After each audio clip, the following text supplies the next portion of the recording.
should be able to hear me. Can you hear me? Am I live?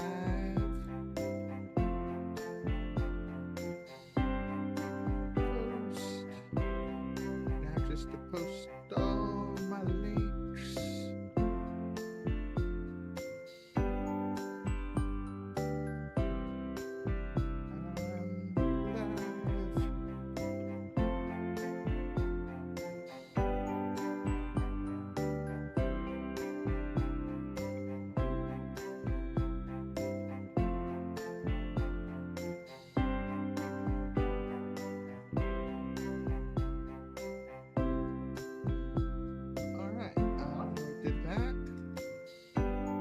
So,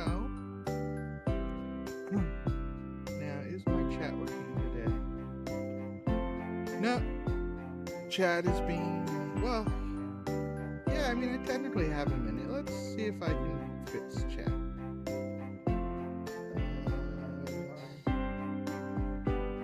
It's not something I worry too much about, but it's still technically a minute before start time, so let's see if we can fix it.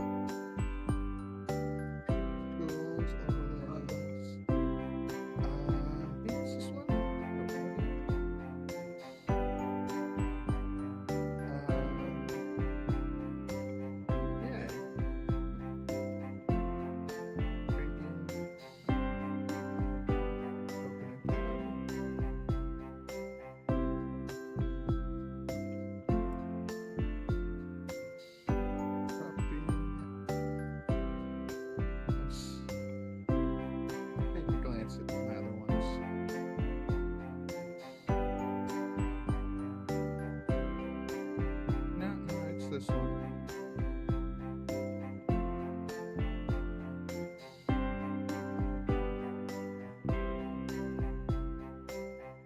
Okay. Actually, wait. So this one. Let's just click save for no reason. Now preview.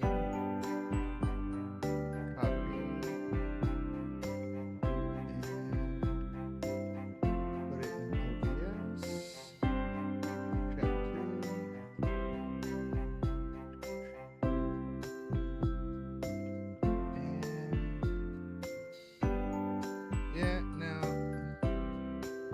I tried. Don't know why it's not working.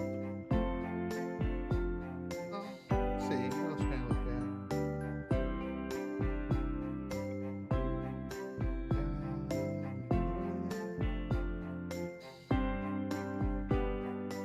Yeah, it's yeah, I can see all my details. Oh, hey, it even tells me the names of people who subscribed.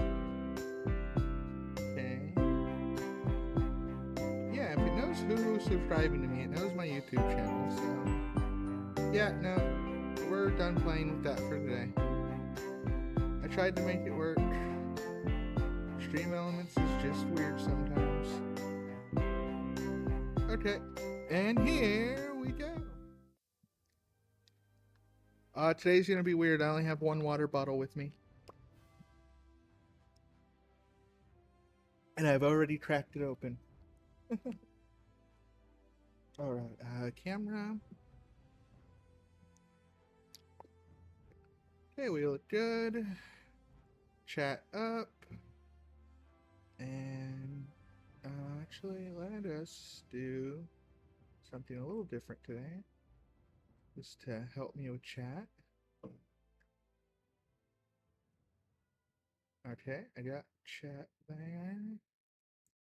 And I have chat there. Okay. So, Sneezes, can you hear me? And game is up. Start. And now controller. Let's move the game a little. Oh, I want to let me move the game. Okay. Ah. Oh, is it because it's loading? Okay. Fair enough. Game. Ah, no. Let me move you right there. Perfect. Okay, here we go. So, I want to build this floor right here, and then we're going to stop building all 3 floors evenly. Because after that, I want to start building probably that tower first. I think it'll look cooler. So, one of the things I want to do when I do Palworld is I want to do a sort of before and after shot. Oh, so last time we streamed, one of the things I did near the end was take a picture. So now we'll sort of take another picture, or make it easier for someone to take a picture, I suppose. So that way, you know, in a couple months from now, we can kind of do a time lapse. I don't need the slide anymore though, because I kind of like this guy. I think he gives me a good shot. So last time, our castle had only 1 floor, and now it has 3 floors. And we're working on a 4th. So, since you kind of like... You know what? Let's go a little bit further out. Yeah. So, yep. Let me see the whole castle. But this time I want to get a 4th floor in the middle, and then I want to start building a tower on the left. So the right is just kind of going to stay put for this stream. I'll probably build the right... Well, no. We're going to focus on the left, not the right. I'm not going to even them out, is the point I'm getting at. We'll even them out at a different point, or maybe I'll even them out off stream, but we're not going to do that part on stream, at least not today. So this is my main base now. And I got you. Are you done working? So I've been building... Oh, no, you have cake. Are you just taking a break? Oh, yep, there he comes. I need cake for breeding, so... And he's done with the ore, so that's fine. I'll probably do the mining off stream. I don't think the mining is that cool. But yeah, so this floor, I got cooking. I got some rocks being developed for me. I got my refrigerator. And my little ice spots taking care of that. These guys are just doing whatever the hell they want. Got my electricity. Now this floor was my garden, but I have more than enough fruits and vegetables right now, so I dismantled it. I think I'm going to want the garden on the 3rd floor. And on the 1st floor, we got our farm with our cows and stuff. So, little tour. And as you can tell, it is a big... Oh, another thing I did off stream, but I might as well show you. That didn't go how I wanted it to go.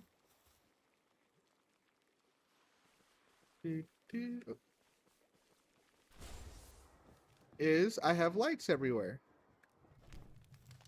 You can't see them from super far away, but the way I've done my lights is 4 campfires blocked off, and yeah. And since this is the center of the area, oh wait.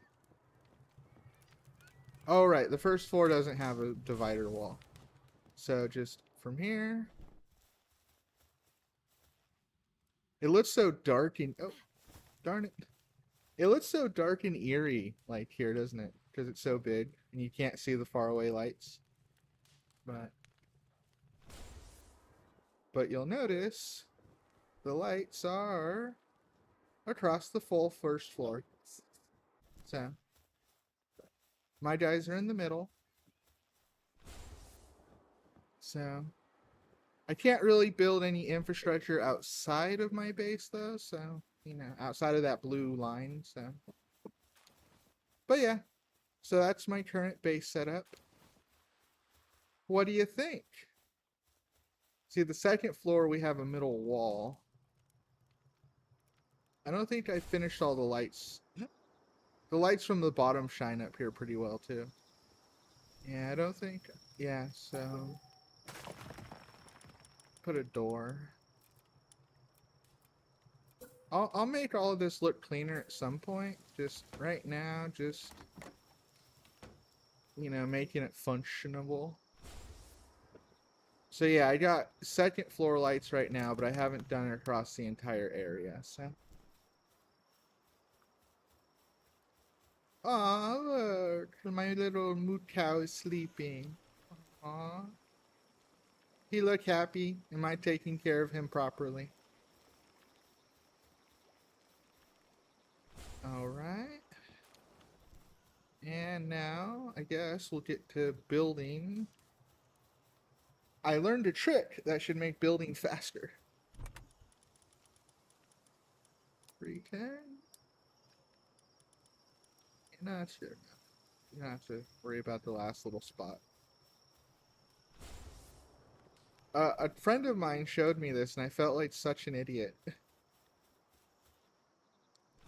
You see, when I'm in this menu, if you look next to me, right about over there. Wait, no, over there. I can't look to the side with my real eyes and see where I'm looking at. Over there. Right here. Point. You see, it says build is X, Y is build continuously, and that's the part I didn't know. So instead of constantly opening up the menu, I can just be like, dude. Oh.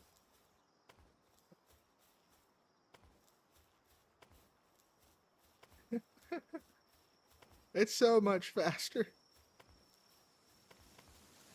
Oh. Not perfect, but it's quite a bit faster.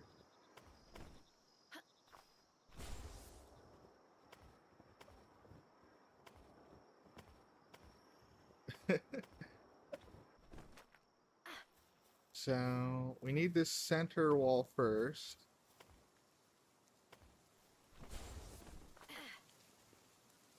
Because that's where we're going to build out from. Oh, oops.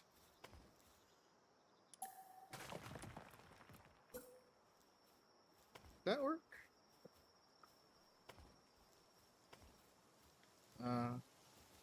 Darn it. Oh, wait.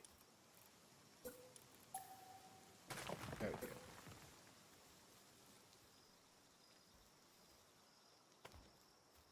Okay.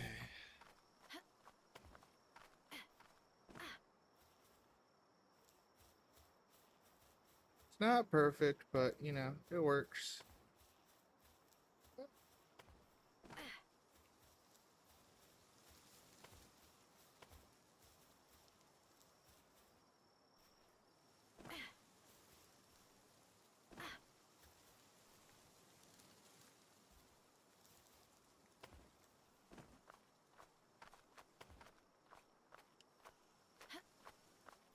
So, how you doing, Sneezes? You excited to see what this castle will look like once it's complete?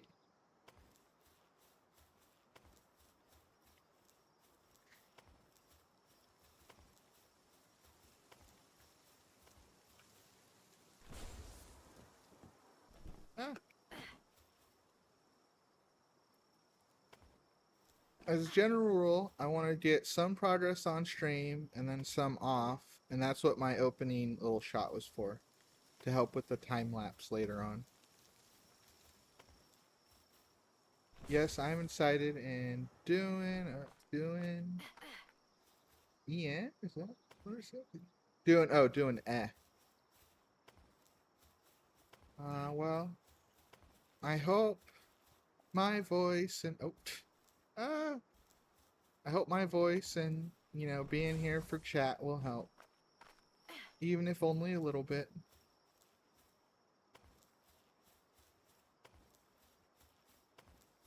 So,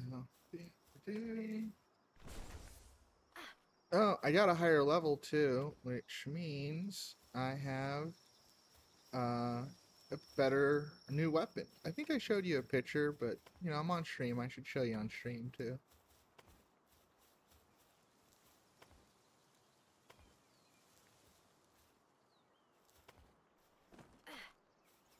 Might as well build a fourth. And once we finish this set of rocks, I'll show you. Something to focus on besides the lack of emotions. Yeah, distractions can be useful. I've definitely can feel you on that one. Ah.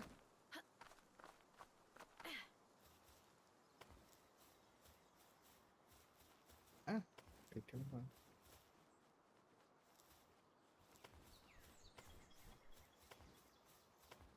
Alright, are we getting into a flow? Flow. Okay, cool. So I almost completed this wall.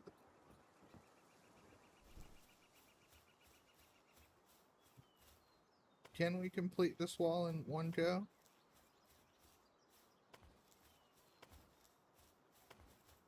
Yep, that would be a yes.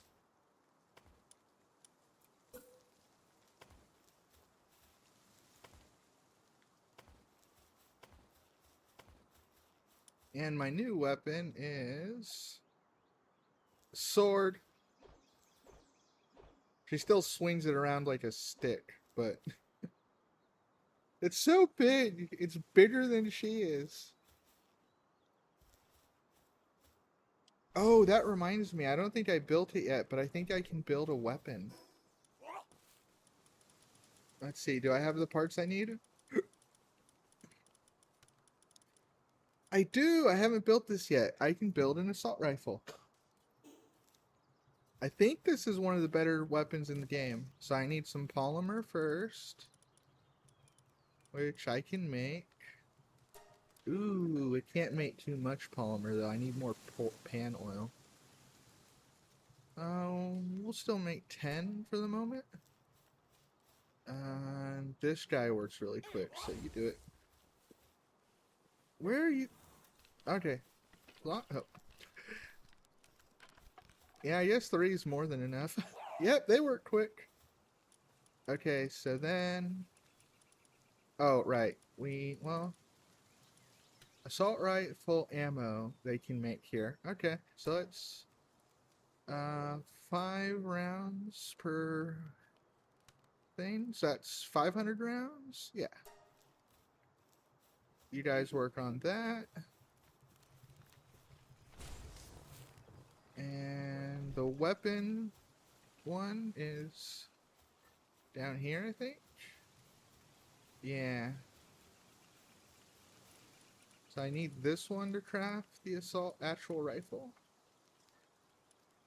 Yep. There we go.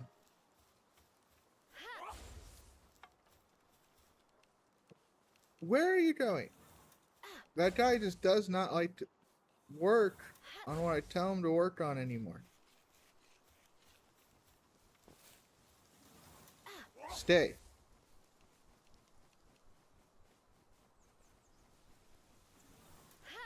He used to be so good at this. There you go. He works like 10 times faster than me. It's so good! Sword! Right? Sword is good. Okay, assault rifle acquired. And we gotta try it out. Let's look at what it looks like. Oh, it comes with 20 bullets. Nice. 170, I'll take it. I'm getting dangerously low on pal oil, though, and I know a really good spot to grab some. It'll be right here. Yeah, right here. So every day, you know, every day night cycle, this guy should respawn. This guy gives great pow oil. I could go to other places looking for more of them, but this one will just be here. Oh.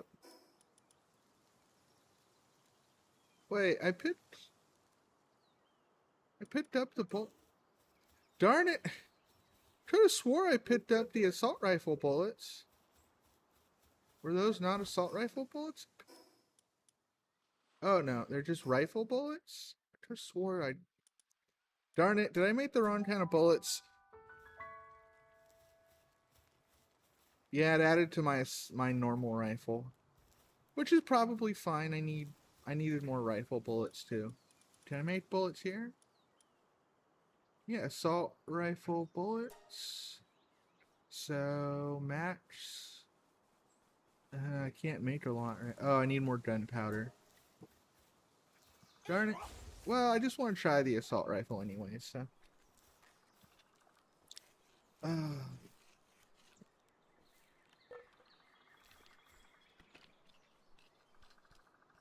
I finally got myself a proper gun, don't I? So, oh, it even has its own. Finally.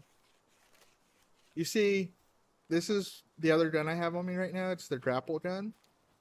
But when I switch weapons, it turns into a handgun.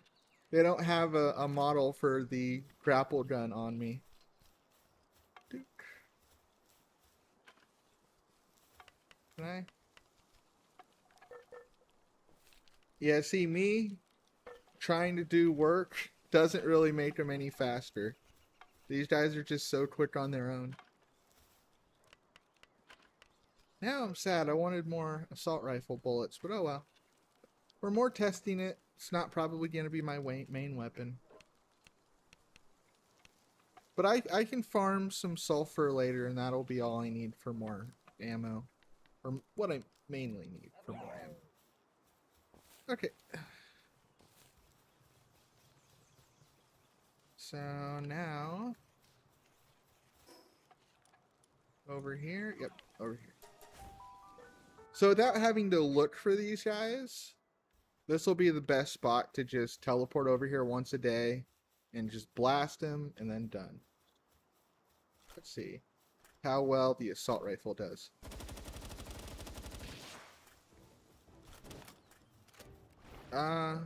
It's quick. If I'm closer, it might do more damage.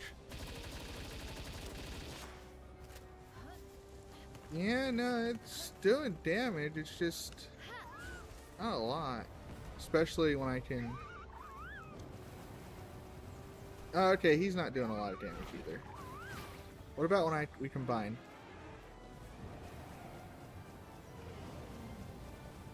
Yeah, but this is free, so...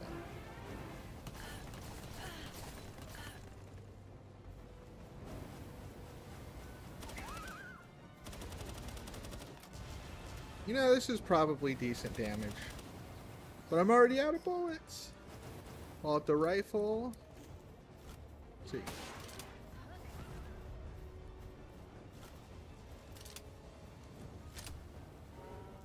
So the assault rifle would probably be good in certain places, but... I don't know. Not sure it's good. I don't know. I feel like I like my rifle better. The rifle... Oh, no, you come back. We want him. Yeah.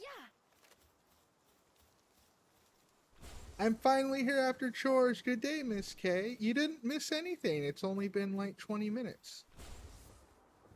Get back here. We want every fox we see.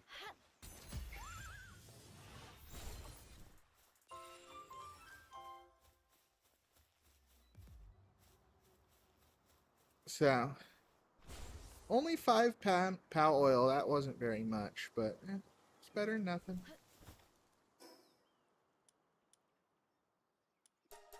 And we'll come back tomorrow. Just blast them again. So the first order of business toward is I want to improve my base. And then after improving my base, I'll do some exploring.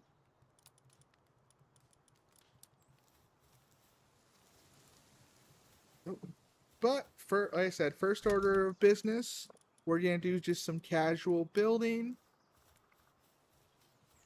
So, Tord, have you seen what my base looks like? I'm gonna make it big, like sauna level big.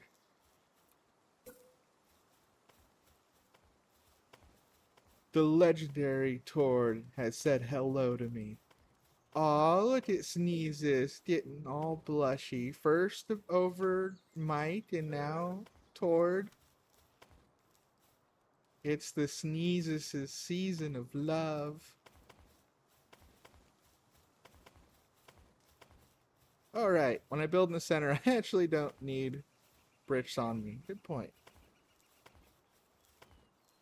Forgot about that. Darn it. Yeah, about there.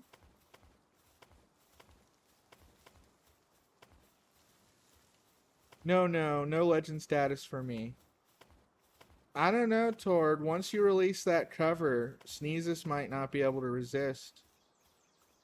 But I guess you haven't released the cover yet, so you might still be safe.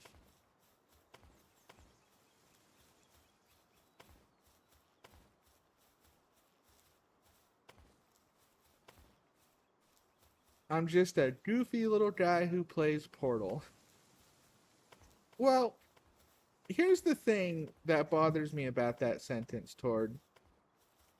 Why are you making it sound like they're mutually exclusive? Why can't you be a goofy guy who plays Portal and a legend? Why is it one or the others? What, the still in chat cover? Yes, that was what I was referring to.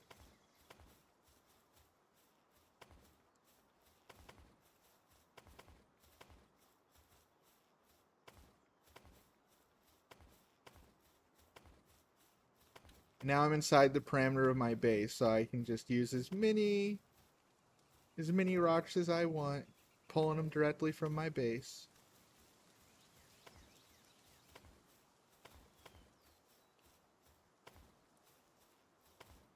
I can't believe someone showed me this, so now I can build faster. Can't believe I didn't know I could just hit the same button to keep building. Right.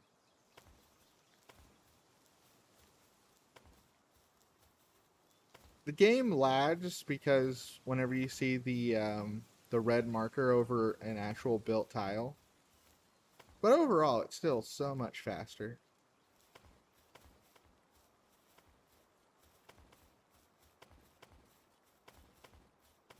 Just, you get into your groove, and strafe a little bit, just repeatedly hit the button. Oh, until you're out of the past the blue line. Right, gotta get back in the line. Fair enough, but I also don't sing very well, so still in the chat cover might not be, or may not be an idea to be released. Fair enough. We'd never pressure you. But for art, especially amateur art in an amateur VTuber's Discord, I would definitely say don't worry too much about quality. If you have fun making it, and that's the more important thing. If someone likes it or not, that's just gravy.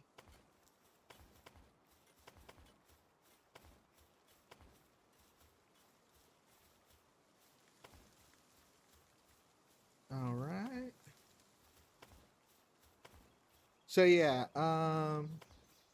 my current plan, like I said, is to finish this 4th floor on this side in the middle and on the right, and maybe I'll take the right tower a little higher than the 3rd floor.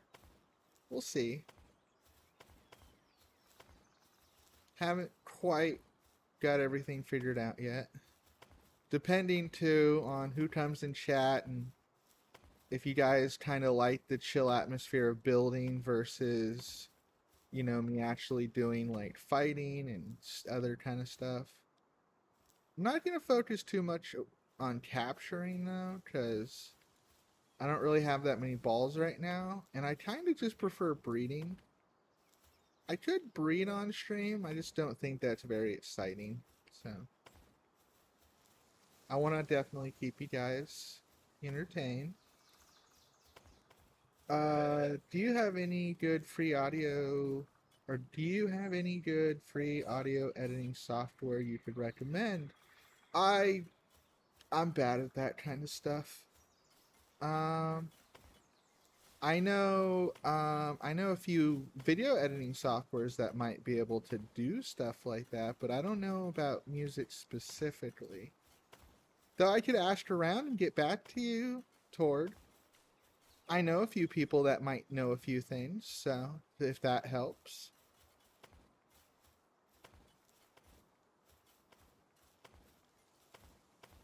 Woohoo! Almost finished the central floor, or at least the part of it that's free.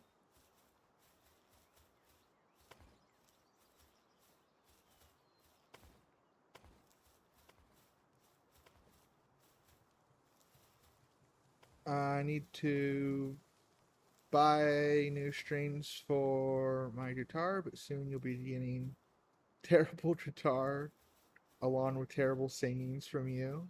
Aw, don't say it's terrible before we've heard it.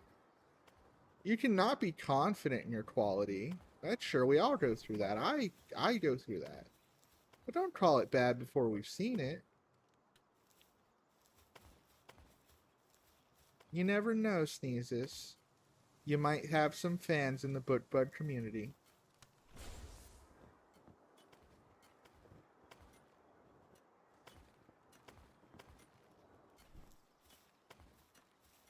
The frame rate drops so much when I'm building like this, doesn't it? And the funny thing is, it's just building like this, because you can see the frame rate is just so bad right now, at least for me. But then I look up, and it's all back to normal. Just when I'm doing that.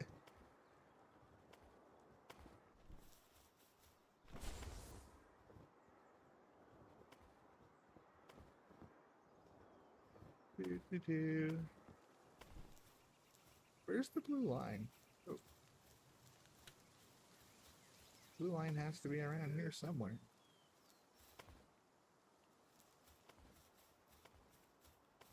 Oh, no? Oh, there it is. I'm on it. Got it.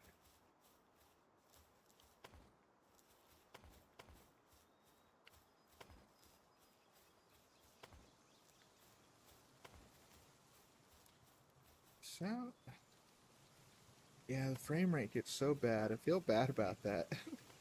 But I don't think there's anything I can do about that. Actually, that might not be true. Let's... My computer's pretty good. Yeah. Am I Oh. Options. Game settings. Sensitivity, no. Graphic settings. Screen resolution, that's kind of low, but that's fine. I don't think that. I think having it higher would worsen mine. No limit for frames per second. Performance.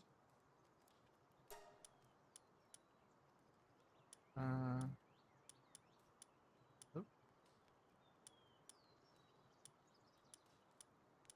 just quality, right?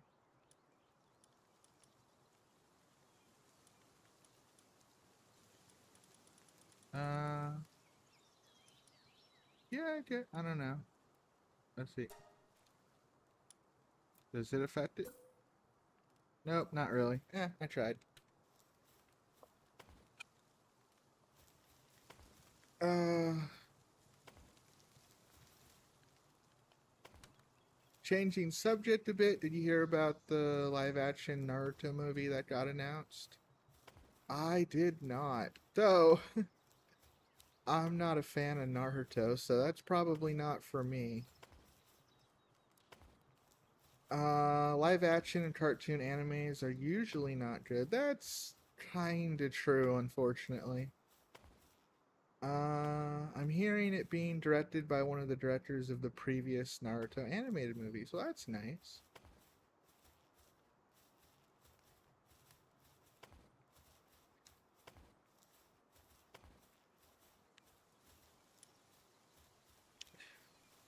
So I'm sure it'll be fine. Well, it takes more than just a director for a movie to be good. It's definitely a good start, but I'm definitely not the one to judge. I'm not a Naruto fan. Now I can have more on me. Let's see, 19. Yeah, and have more than that on me. 19 more. So 340. Can I have 17 more? Nope. 9 more. Okay. So 355. We'll call 355 our limit. Which means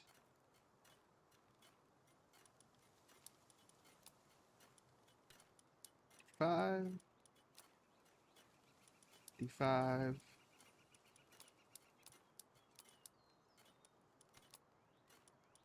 Oop. 56. Yeah, close enough.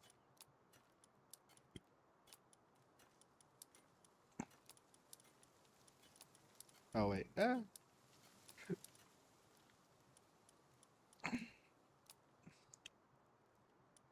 11. 2. Uh, yeah.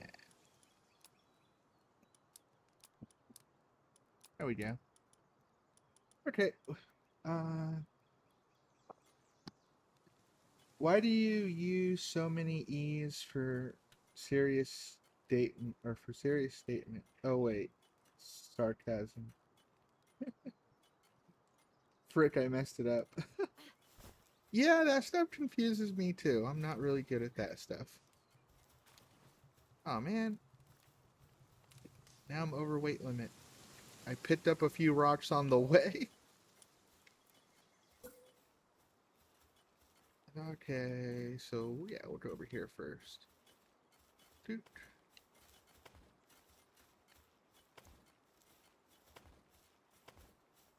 Ah, we gotta go a little slower. Oh, strafe. I remember the way I gotta do this is I gotta like I gotta be in an angle and then I gotta strafe occasionally to keep it in the right zone.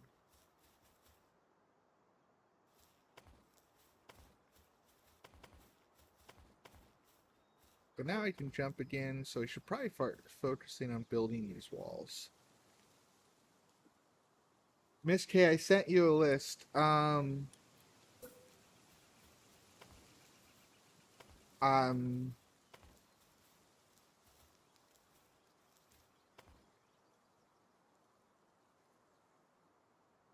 and the thing about that is,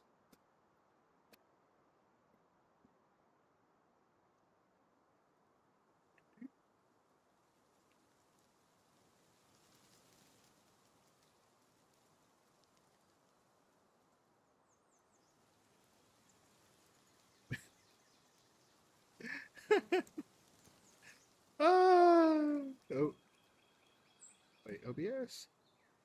No, I'm a little off center. There we go. Oh, wait, dang it. Now, my chat and game. uh, uh, oh, damn, bro. I picked up the basket now. It weighs 6,000 pounds. Let me eat this basket to fix the problem. Is that a reference to this game or something else? Uh, Miss K, you can't avoid me. Okay, but the eye tracking is really good. Are you saying my eye tracking is good?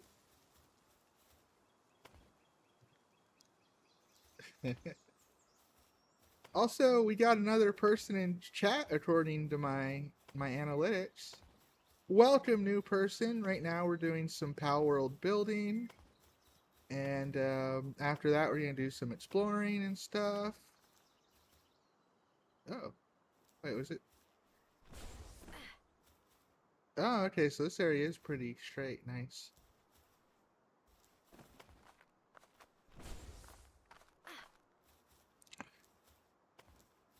If the building gets too slow and monotonous, I want everyone in chat to know if the building of the base gets a little too dull, I can switch it up to some adventuring to kind of change the pace a little bit.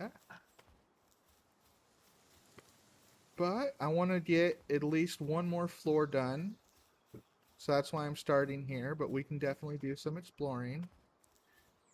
I might explore some of the hot region, because I'm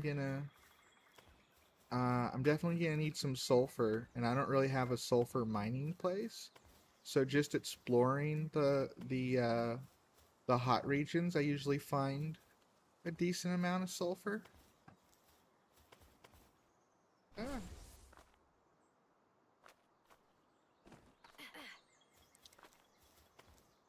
Now that you mention, or I mention it because being over encumbered made me think, of the Russian badger. Gotcha, I wasn't familiar with that. But that's what I like from stream. I like learning. So any chance I can learn is a good day. Hard to make it dull when we're vibing and talking. Yeah, but I know other people in chat, or people might arrive in chat that might find this a little dull. But I also know there's some people that actually like this kind of stuff specifically, so. But the most important thing is I want you guys to know that your voice matters here. So if you think, oh, this part's a little dull, could you switch it up for a bit? Yeah, I can do that. So just all I gotta do is know.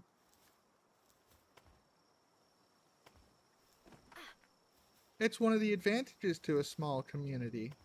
See, with a larger community, I might have way too many people saying things and it'd be hard to please everyone. But when I have a small chat, if the chat doesn't like what I'm currently doing, I can switch it up. That's a feature that I only get to have as much when I'm small like this. And I want to take advantage of it, because I won't always have it. Oh, and we're out of that batch. I'd use the, oh, thank you. I'd use the Kizu heart if there was one. Well, you can't use emojis in my chat yet anyways. I have to get monetized. And to get monetized, from what I gather, I need 500 subscribers and 3,000 watch hours. But you guys are helping with part of that right now. Last time I checked, I was at 100 watch hours, so like 0.3% of the way there. But I still need to get more subscribers, and the more subscribers I have, the watch counter will probably go up pretty quick. So, though the only problem with that is YouTube gives me a year to do it. So if I can't manage those metrics within 1 year, then by YouTube standard, I'm a failure.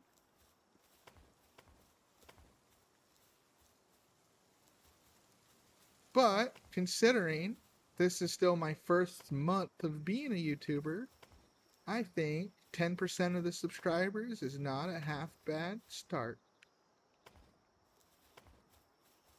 At least that's my current opinion. We'll see what happens. I know Sneeze is about to be like, I don't care what YouTube says, you didn't fail.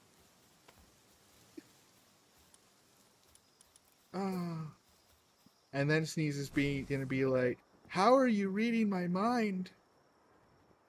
And to that I'll say, "It's a teacher's secret."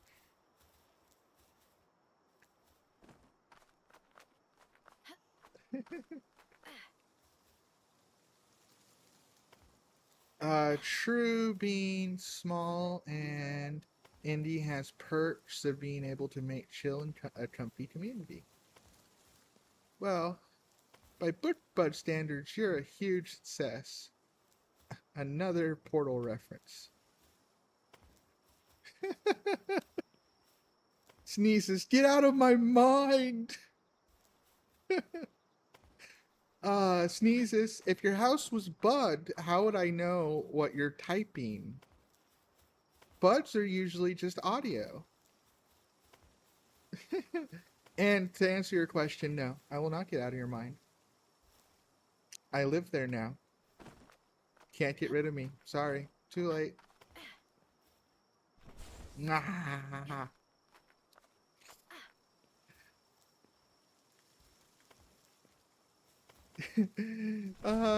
The house is book bugged.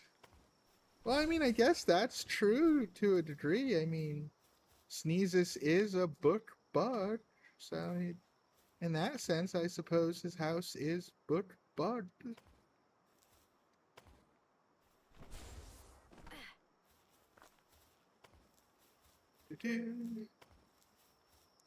But Tord, I didn't see your answer. I'm not sure if you answered.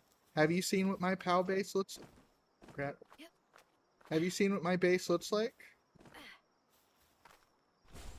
I want everyone to see the glory.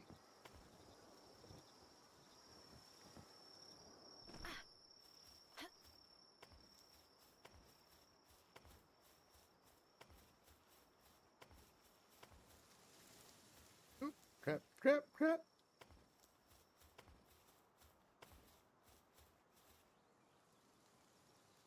Have fun with the chaos that is my mind, Miss K. Oh, I plan to. I also plan to sort some of that chaos. See, I like sorting things. So I'm going to sort some of that chaos.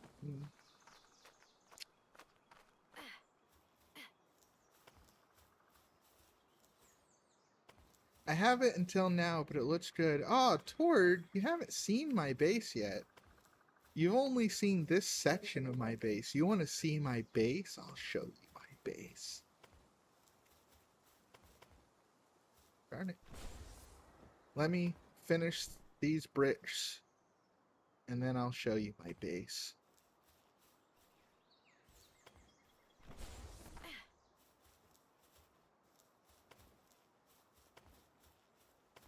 Okay, so on the note of sorting, I have... Last time I counted my collection of Yu-Gi-Oh cards, it was about 15,000. And every couple years, I like to sort my Yu-Gi-Oh cards. Oh, I'm one bridge short. And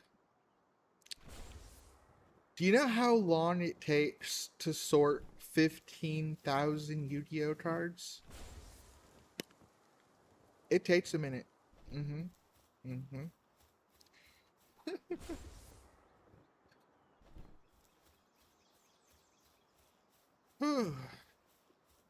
I had to turn it into a science, otherwise it would it would be so not fun to sort them. But I kind of find sorting them relaxing, to be honest. But I haven't been able to do that since I've been homeless. Because my cards aren't with me right now. They're being stored somewhere. Alright, Tord. There it is. Still a work in progress, but how does it look? We're 3 floors up. We're building the 4th floor right now. Actually, wait. Okay, we have 3... Wait. 1, 2, 3, 4... Plant... Yeah, technically we have a 4th floor. We're building the 4th floor's roof. So we're building the 5th floor, I suppose, technically. But how's it look? it takes a long time to build this. So that's why I want to do part of it on stream.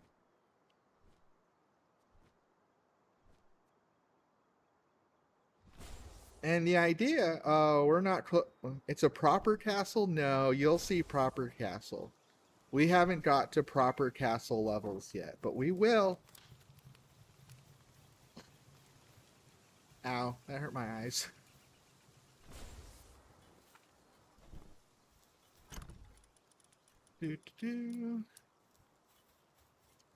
Oh, after this run, we're gonna go fight the mammoth again. What are you? Oh. My firebird saw a little animal and was like, kill it with fire. It's like, don't destroy the base!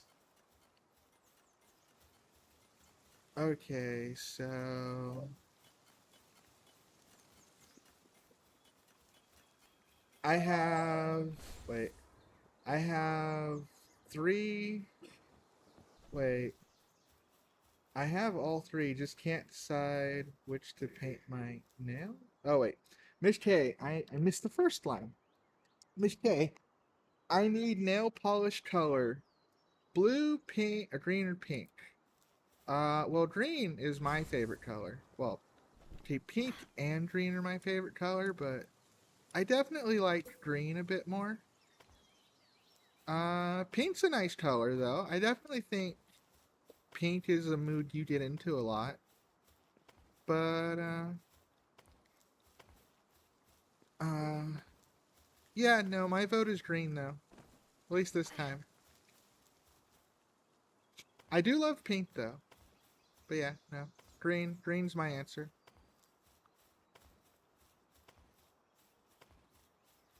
Fun fact, the first time I painted my nails, I'll do both pink and green then. Ooh, maybe. I don't know. I don't think pink and green are very complementary. I love them both, but I don't think they go too well together. But if you want to, of course. The first color I ever painted my nails was green. I did like learning to paint my nails, but I can't do it anymore because I'm homeless, so I don't have any place to really do it. So I have to go to a salon nowadays. Sneeze is dripping out with the Splatoon color scheme and nail polish. Oh, right. That's right, pink and green. I actually had a Splatoon controller that was pink and green, but I gave it to my nieces for Christmas, so I don't own it anymore.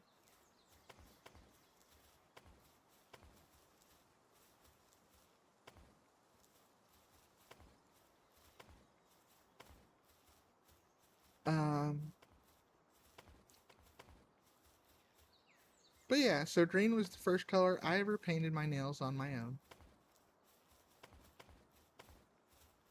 I used to love painting my nails and playing Slay the Spire. I would make a whole night of it. Because I would paint a couple nails, and then I would play Slay the Spire with one hand while waiting for my nails to dry. It's such a silly story.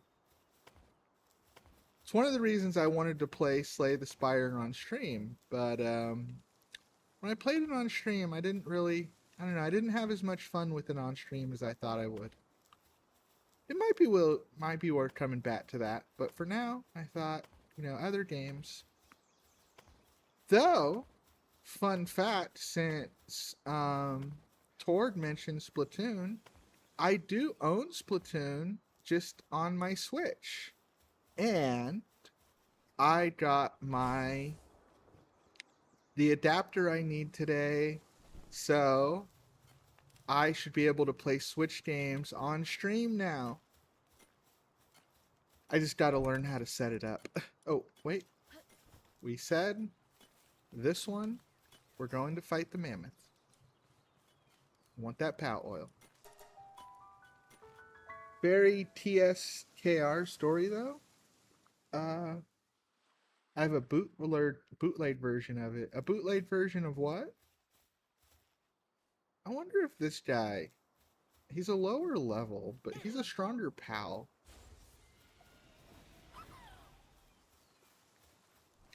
Let's see if he does more damage to the mammoth. Oh, not the sword. Hey, mammoth. No, that looks like a no.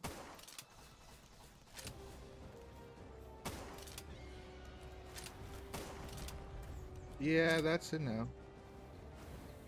Go! Fuck Sparks!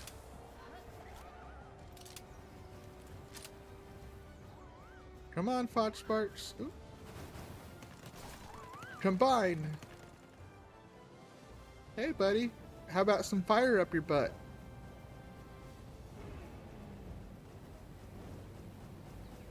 You know, I want to say some, like, quippy line about this guy hurting me in the early game. But this guy actually didn't really hurt me in the early game. He was pretty chill. Almost makes me feel bad about this. Let's go, the Splatoon Pro Controller. Beat its ass. Can we see its gender? I mean, I know they all have a gender. I guess it doesn't display unless I catch it. 9 Pal Oil! Let's go, that's what I wanted. We'll come back tomorrow for more Pal Oil.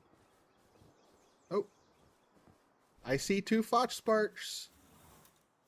Fox Sparks are... I need 64 of these guys to fully level up my Fox Sparks. So... Thank you.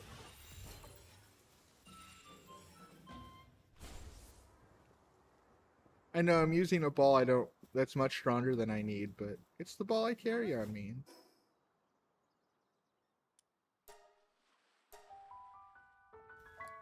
Actually, I should make more balls, because I'm getting a little low. Do I have enough items for more? Oh wait, other side.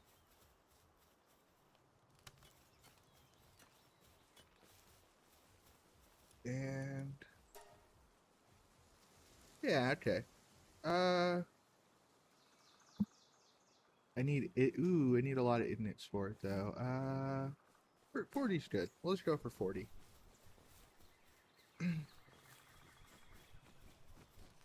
And put away the stuff I got. Oh, that reminds me. Let's go to my old castle. I will admit I have a love-hate relationship with this game because I'm a Pokemon lover. Yep, 8,000. It was definitely time to put some away. So, I'm not sure I understand. Why would this game be... those guys are good diggers, but they get stuck. And yeah, let's get them out. I have some turtles, though. Let's bring the turtles in. Where are my... oh, there's my turtles. Oh. Do I have enough food for them still? Should have plenty. Yeah, 3,000's plenty. Like, I don't judge anyone who likes it, and I'm willing to admit that it's better than any Pokemon has done in the last years, but it makes me sad. Oh, you mean the fact that, like, you kill the pals. Yeah, I can see that. I disagree with the sentiment for a small reason.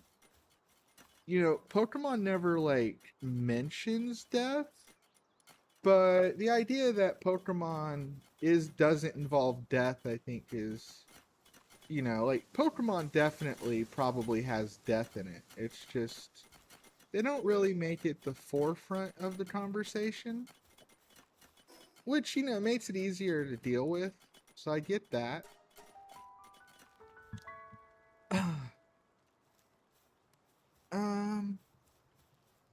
Well, honestly, I think you should be excited for this game for another reason. Just the concept. Oh, uh, not the dye, just the concept being very similar to Pokemon in general. So, do you think this game? Let's see how to phrase that. Because I understand what you're getting at. So you think this game is ripping off Pokemon in a way that it shouldn't be? Am I understanding that correctly? I'm not judging your opinion for the record, too. Your opinion is valid. Opinions. Oh, that reminds me. I forgot to log in. 1 second.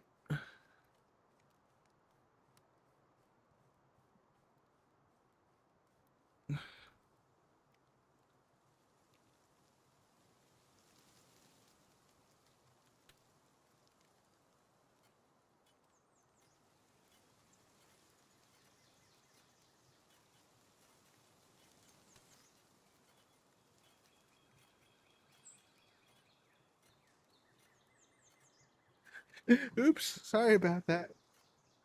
Oh, was that my time lost? Thought I. Oh, I'm so bad with my time. But I'm logged in, so everything's good. Uh, sorry.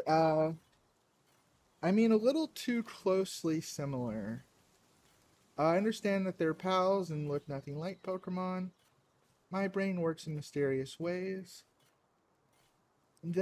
Wait, that's a lot of games, honestly. Pokemon is not all that creative. I'd like to point out that Pocket Monster Witch. Oh, wait, Pocket Mortys is just Pokemon with Mortys. Uh, no, I get it. I understand completely what you're talking about, to be honest.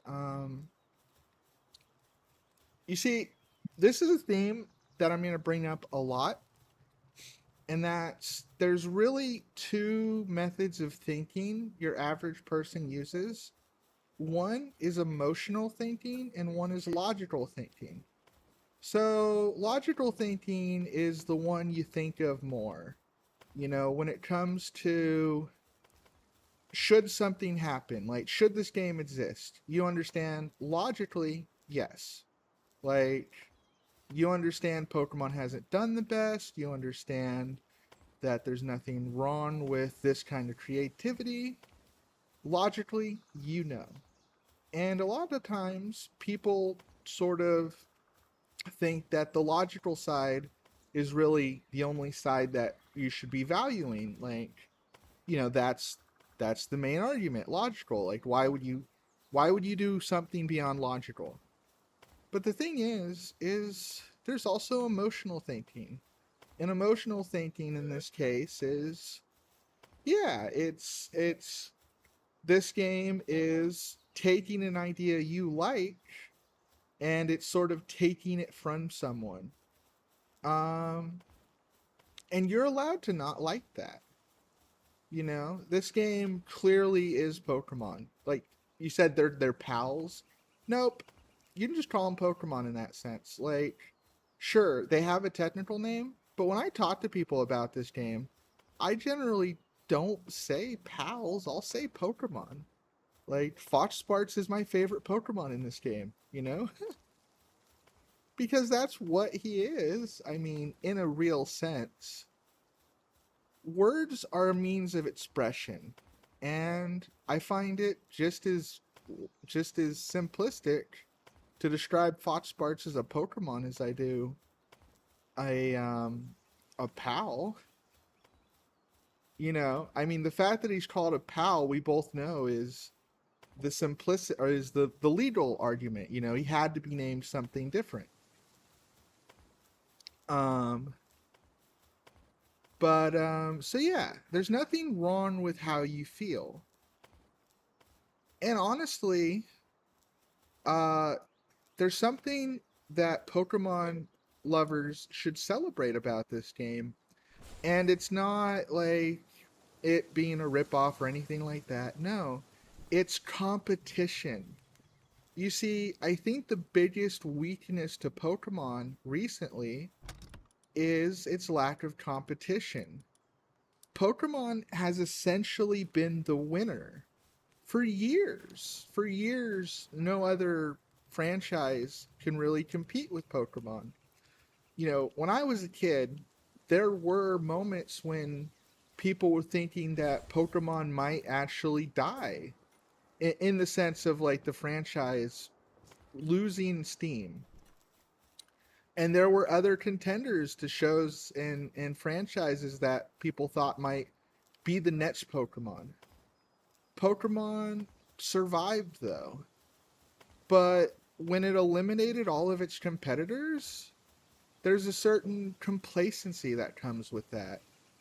So, you know, when people talk about like is Pokemon gonna sue Palworld? Is Palworld gonna be taken away? I doubt it, but that's not the interesting question to me. The interesting question to me is this: Palworld gave Pokemon the first slice of competition it's seen in years. Nintendo, it's your move.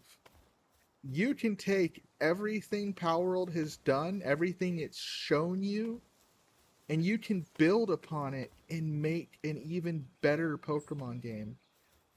And that might be how Palworld dies. Because if they don't make Palworld better and Pokemon comes out with a better version of Palworld, yeah, then I don't think we're going to see a Palworld 2. So now it's on Nintendo. Nintendo, are you going to keep pumping out what you've always pumped out and make the money you've always made? Or are you going to create something better? And, well, time will tell. I personally believe Pokemon will succeed. It's easy to understand falling on your laurel. So hopefully this will be the jumpstart Pokemon needed to get back in the game.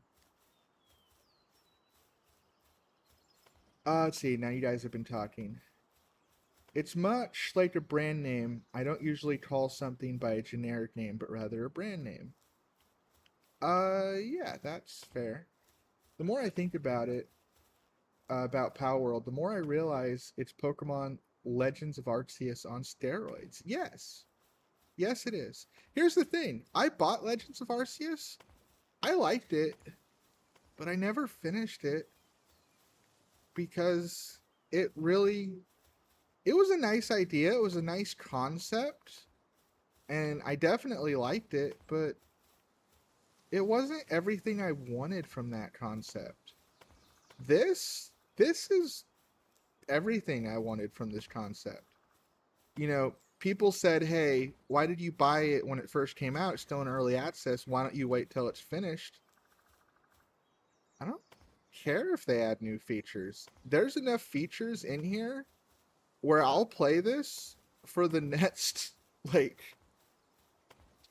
over a year probably. For the simple fact of look what I'm doing. They allowed me to build a castle that's gonna be like 300 feet off the ground. That didn't come in an update. That was out the box early access. Like, it already is what I want it to be. If it gets better, it's gravy. Legends of Arceus, it was cool and I liked the idea, but it wasn't ready. Though I do own Legends of Arceus on the Switch, obviously, it's only on the Switch, and I will be capable of streaming it as of next week. I'm not sure I'm going to jump straight to Arceus, though. But it is on the list, so maybe I can finally finish Legends of Arceus. I don't know if they've updated it since I played it. In this the more I think about Palworld, the more I already said that. And this forced them into Legends ZA, which despite only having one trailer, doesn't have any gameplay that looks extremely promising. Well, the ZA that trailer came out rather recently. I don't think that was forced. Like they were planning to do that probably either way. But the fact that Palworld is this critical darling, it's definitely going to make them. It's definitely going to challenge them because if ZA comes out as just a, you know, Arceus 2 that hasn't done any of the things, any of the upgrades that people want, then I probably won't look good. You see your first game in a new series looking kind of crappy, or not crappy, but not being finished.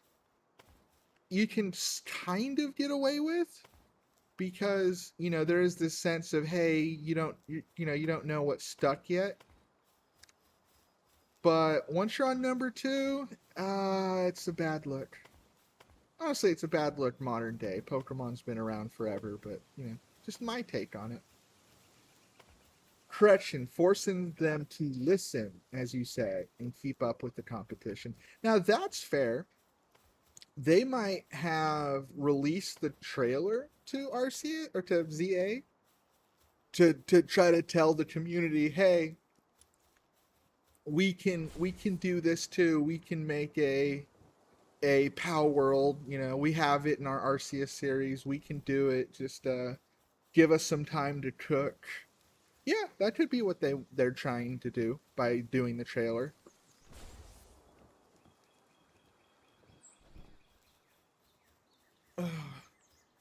Unfortunately, I don't know that much about business. We'll just have to wait and see how how Pokemon responds. It takes a long time to make a game, so it'll be a while. But something like Palworld might have brought out the best from Pokemon. And that's what I was getting at of why you should be proud of Palworld. In a way, it'll help Pokemon.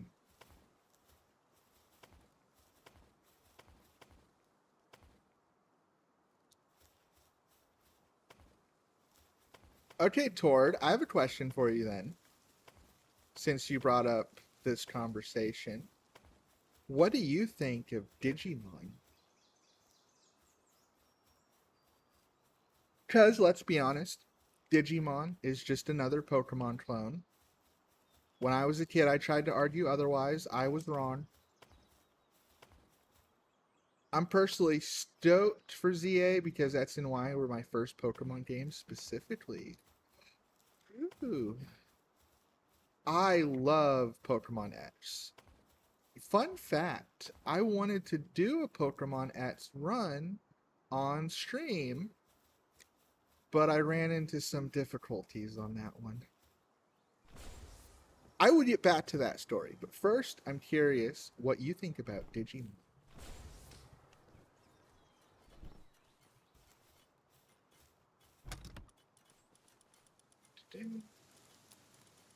Now we gotta go build that wall.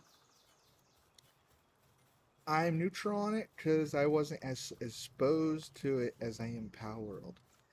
And you see, that's a very good point. You see, Digimon, just like Palworld, is a Pokemon ripoff. Again, you know, like I said, I once defended it. I was wrong. It's, you know, it is what it is, kind of a thing. Like, I have to come to terms with that. Um, but the difference is, like you said, you weren't exposed to it. So I could tell you, hey, this is a Pokemon ripoff. What am I doing? I could tell you this is a Pokemon ripoff, but since you weren't exposed to it, you don't have an emotional thinking on it. You have the emotional thinking for Palworld specifically because you were exposed to it. Isn't that fascinating? That both are ripoffs in the exact same vein, and, well, only one gives you an emotional response. I love stuff like that.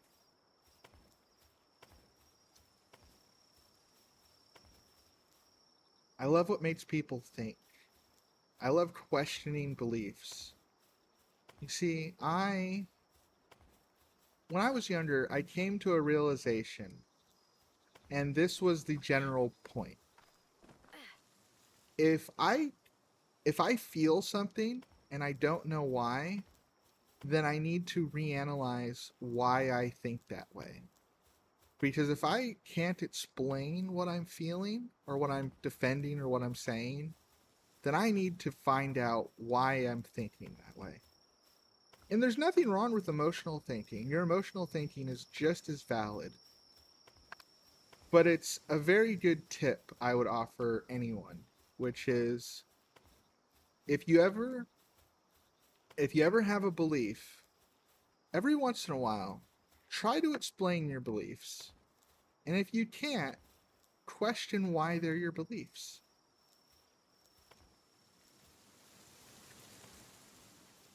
I actually have a very similar thing that happened today. I told Sneezes I'd tell him about my day. So I went to the doctor, and the doctor gave me a clean bill of health. I'm pretty healthy. With one exception. I'm overweight.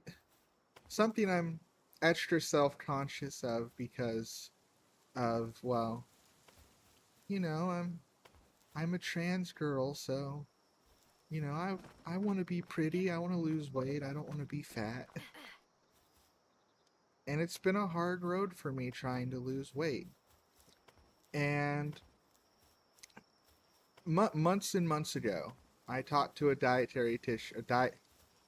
food person. I can't pronounce that word very well.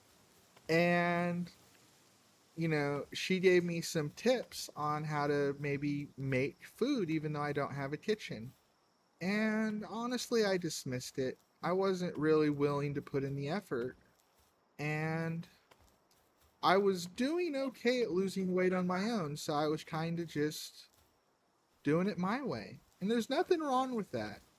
But the thing is I have been failing to do it my way recently, and losing weight's an important goal of mine. So when I left the doctor's office and I was thinking of what I was going to do before stream, one of the things I decided to do was I want to make sandwiches. And, well, it's kind of a hard goal for me because I don't have a kitchen. I don't have a refrigerator. How can you buy sandwich meat and bread and all that stuff if you don't have a way to store it? And, in the past, I might have looked like at a problem like that and went, well, okay, well then, so what? I can't do it. Oh well, just sucks, but I can't. And there's the validity to that. But today I kind of challenged myself. I went, you know, I've been failing at my goal. I want to do this because I kind of need to for my own sense of health. What am I doing? There we go. And when I had that different thinking in my head of hey, this isn't a want anymore. This is something I need to do. How am I going to do it? And I had some ideas. They weren't necessarily the best ideas, but they were ideas. And today I made myself a sandwich. And I looked into it. I tried to figure it out, and I did it. Now I don't know if that sandwich is, like, it's a small step in the journey, but it goes to that thing, that thought process. What I'm getting at is you one of the best things in life, I think, is that kind of problem solving of like, hey, this is the situation I'm in. I'm not sure how I can get out of it, but I gotta think about it. Because if you don't think about it, you're never gonna have a solution. You might not find a solution, but you gotta at least try. sometimes you will. I know, I'm getting really sappy here, aren't I? You see, this was actually a series of shorts I was going to release, talking like this, where I was going to talk about Kizu's life advice. And I had one on something like this. I missed a bit of it because someone knocked at my door. So sorry. Tord, you don't have to be sorry. Life exists. I was kind of rambling anyway. I kind of reached my point. Maybe a minute ago, but if you can always listen to the VOD if you want to catch my details in more detail. So why are you there?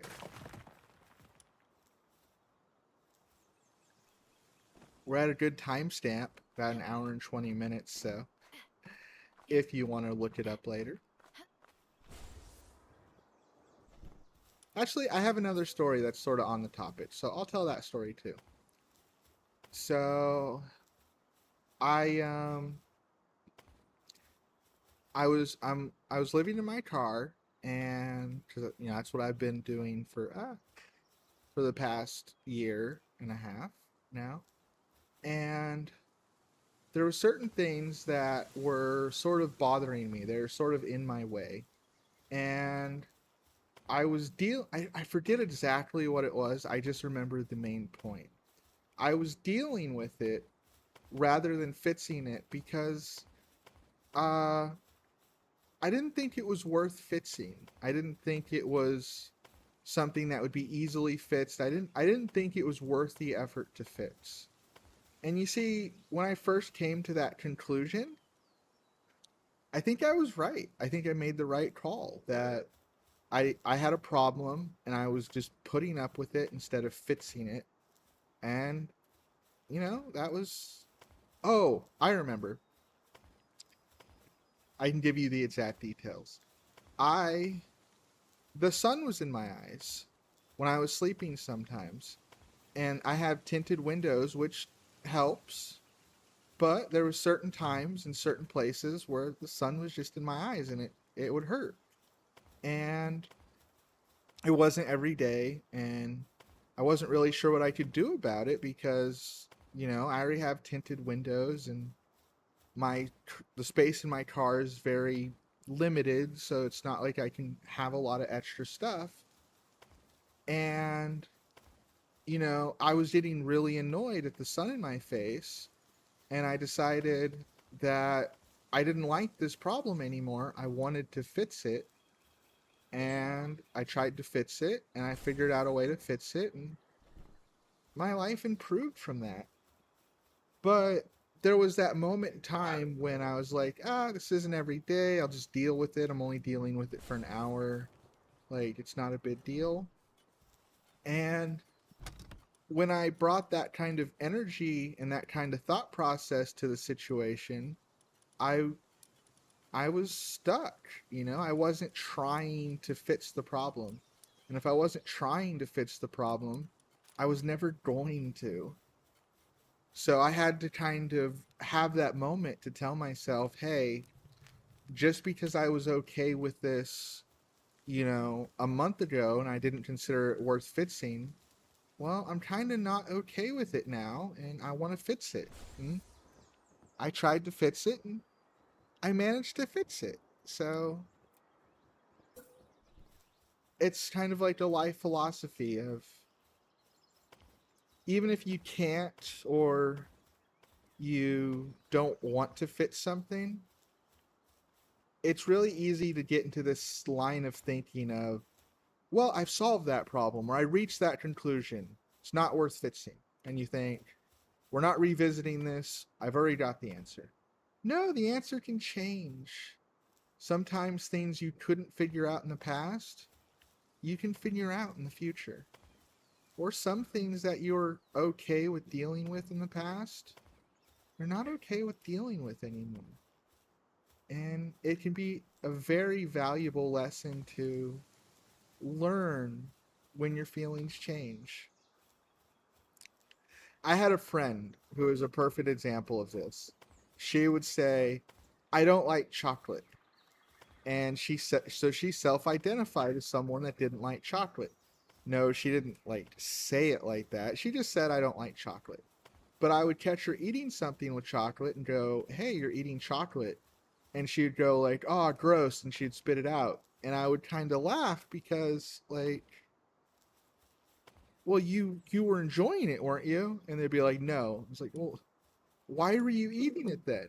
Because when they were eating it and they weren't thinking on if they enjoyed it or not, they were enjoying it. But when they got questioned about it, they went back to that self identity of, "I don't like chocolate. Thus, if I'm eating chocolate, I should spit it out and say gross." They weren't listening to what they were actually feeling. They were listening to what they thought they should be feeling or saying. And it's a really easy trap to fall into. I know my cozy stream is turning into Bridget teaches amateur philosophy and therapy.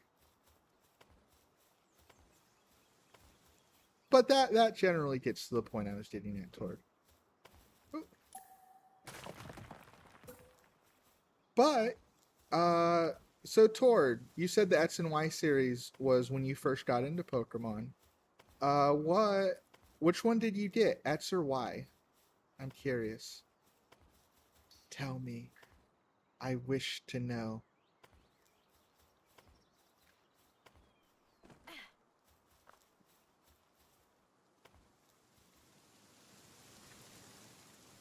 Make a little tower here.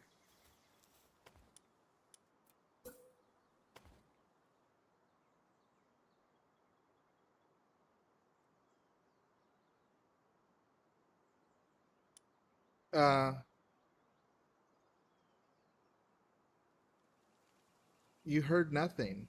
I don't know what you're talking about.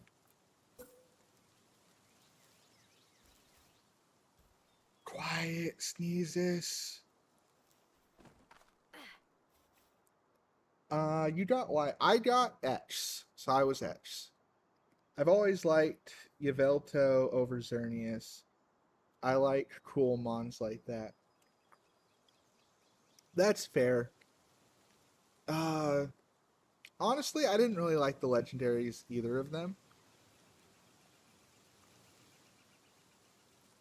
Uh, so, but I ended up getting X. I don't know why I chose X, to be honest. But I have an interesting Pokemon story. So my Pokemon story, I played the first three generations when I was a kid. Generation 4 and 5, I couldn't afford. Um, Sneezes, you're not making me angry. Don't worry. Like I said before, if you make me angry, you'll know.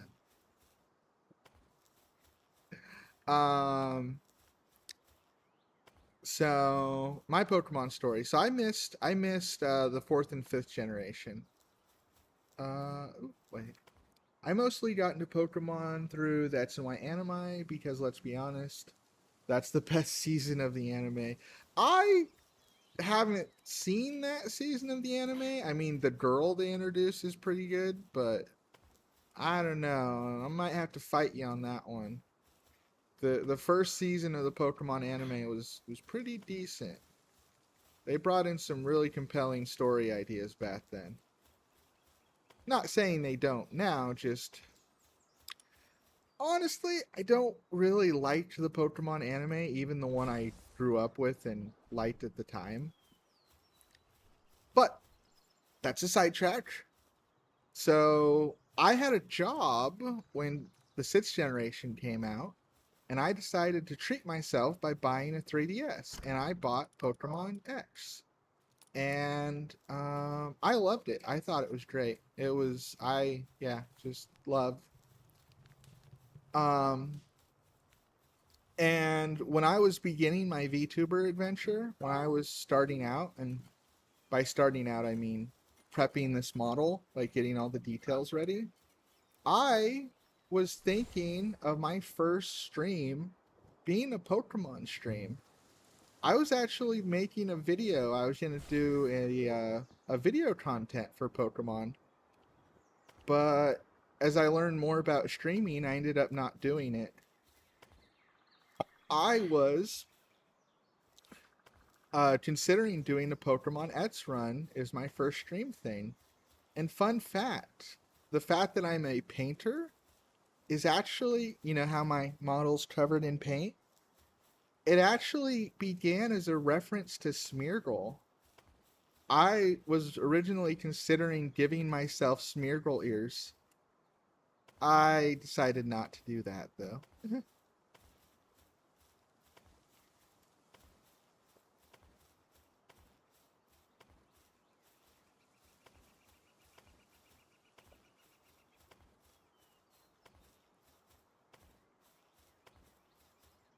But yeah,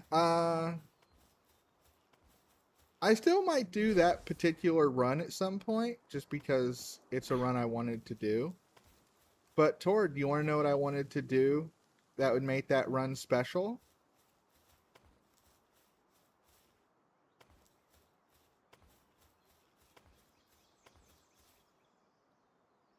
So,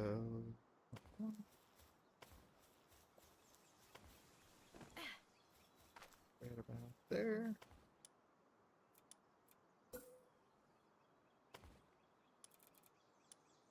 Ah. One of my favorite Pokemon is Smeargle. So I wanted to do a Smeargle run in Pokemon X or Y. It didn't really matter. For a specific reason, though. Because you know how Smeargle can learn every move, right? Well, I wanted to teach all the Smeargles I caught the move Judgment. And I wanted to see how hard it would be to beat Pokemon X with a team of 6 Smeargles that all knew Judgment. You might think, well, that doesn't sound too hard. Pokemon X was a pretty easy game, and Judgment is like one of the best moves in the game. Yes. But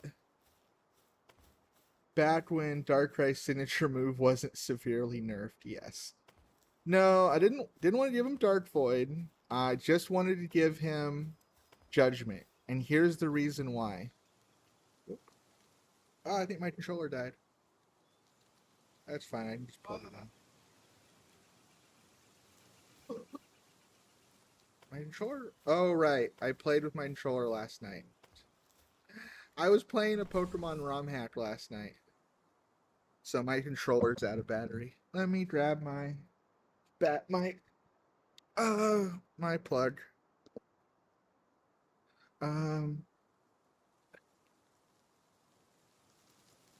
Yeah, precisely because of Smeargle. Yes, Darkrai. Well, honestly, Darkrai's move was pretty OP. I mean, I know it wasn't a tournament problem because Darkrai was just banned, but yeah, still, it was pretty OP.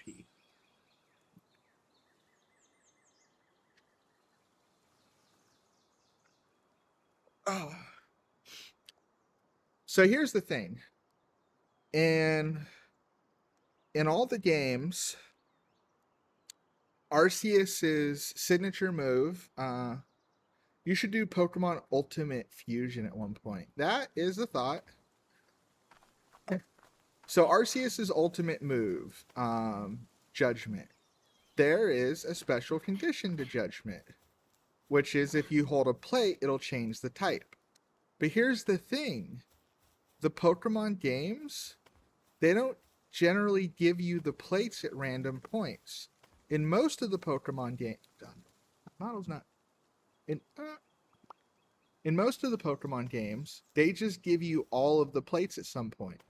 Because Arceus isn't really a Pokemon you're meant to use.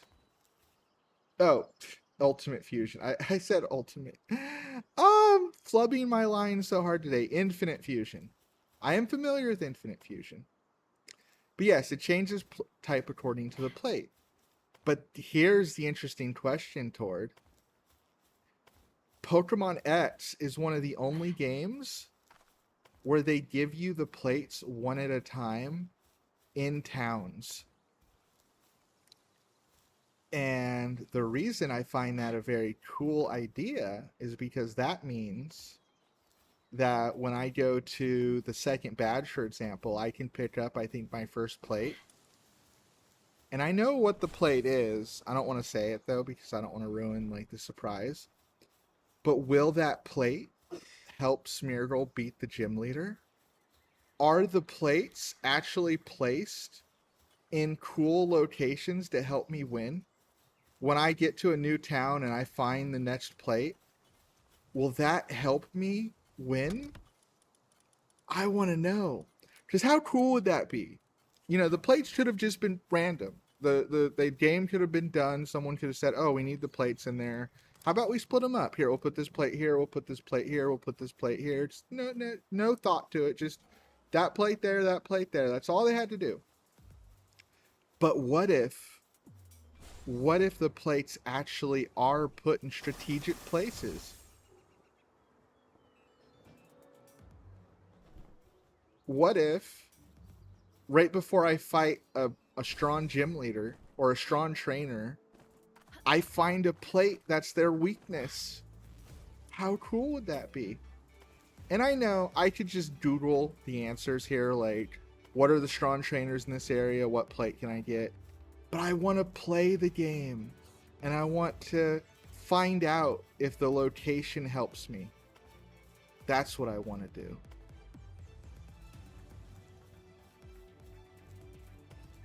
It might sound like a silly run, but that's one run I want to do. And it was a run I was considering doing offline before I started streaming to be opening content for when I debuted. But I ended up not doing that. I got to the second gym, but then my computer crashed and I lost all my game data of that work, so I ended up never repairing it. But yeah, Tord, I never knew this. See? Exactly. Because on a Kizu stream, I want to help teach.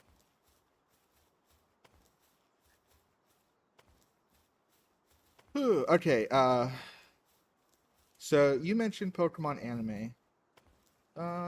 Very on par with the mindset. Oh, very on par with that mindset. The main reason I wanted to avoid watching Portal 2 playthroughs before I played Portal 2. Valid.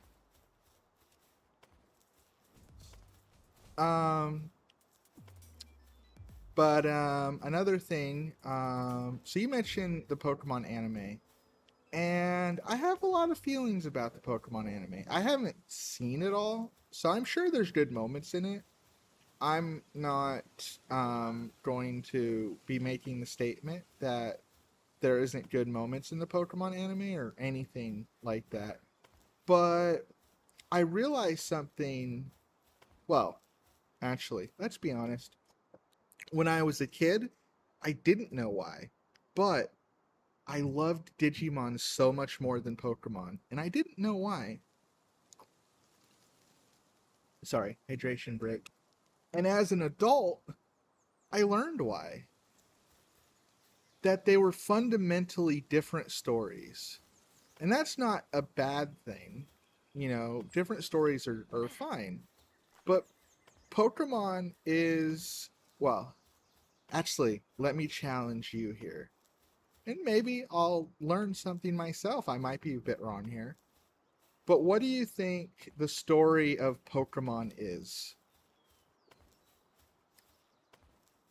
Sneezes, you're welcome to answer too. We're discussing writing.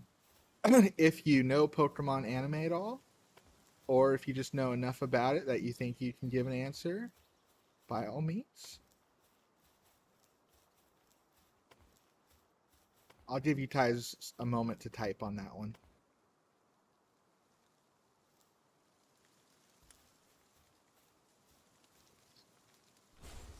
Woohoo! Glide fast, glide fast.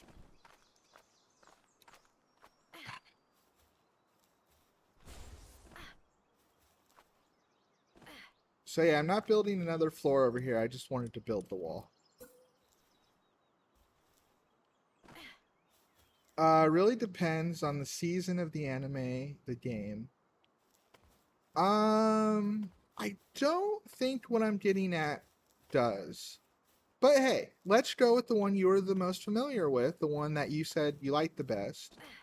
The X and Y anime. What is the X and Y anime about? And I don't mean Ash Ketchum fighting 8 specific gym leaders, or what is the story about? What is what type of story is it? Like, not a summary of the story. What's the theme of the story? What's the... Well, I think you get what I'm trying to say. The first thing that comes to mind is Scarlet and Violet. The storyline in the anime is just Ash going on silly, wacky, goofy adventures. I think even there is a through line that every Pokemon anime has, though.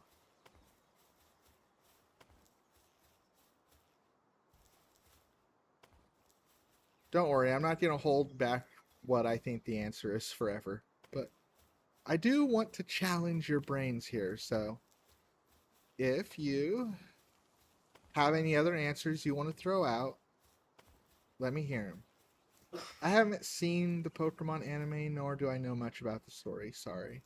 Sneezes, that's nothing to apologize for. I said if you know, or if you know enough, you're welcome to submit an answer. If you don't know enough, then no answer needed. Oh, right, I'm a full floor up now. I gotta go down 2 floors.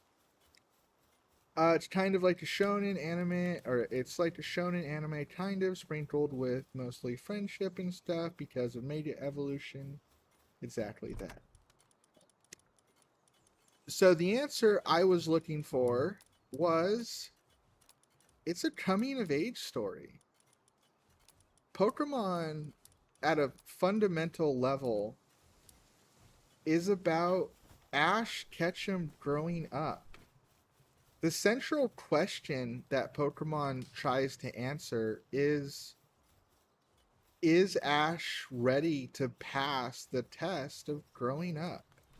In the Pokemon world, becoming a Pokemon trainer is a rite of passage. Succeeding in that, becoming a Pokemon trainer, you know, it's a way of validating yourself as an adult.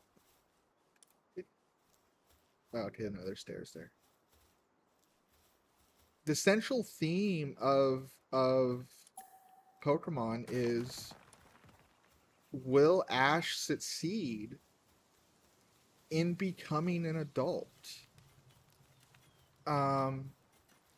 You know, and that can be brought out with the themes of Mega Evolution, you know, talking about friendship.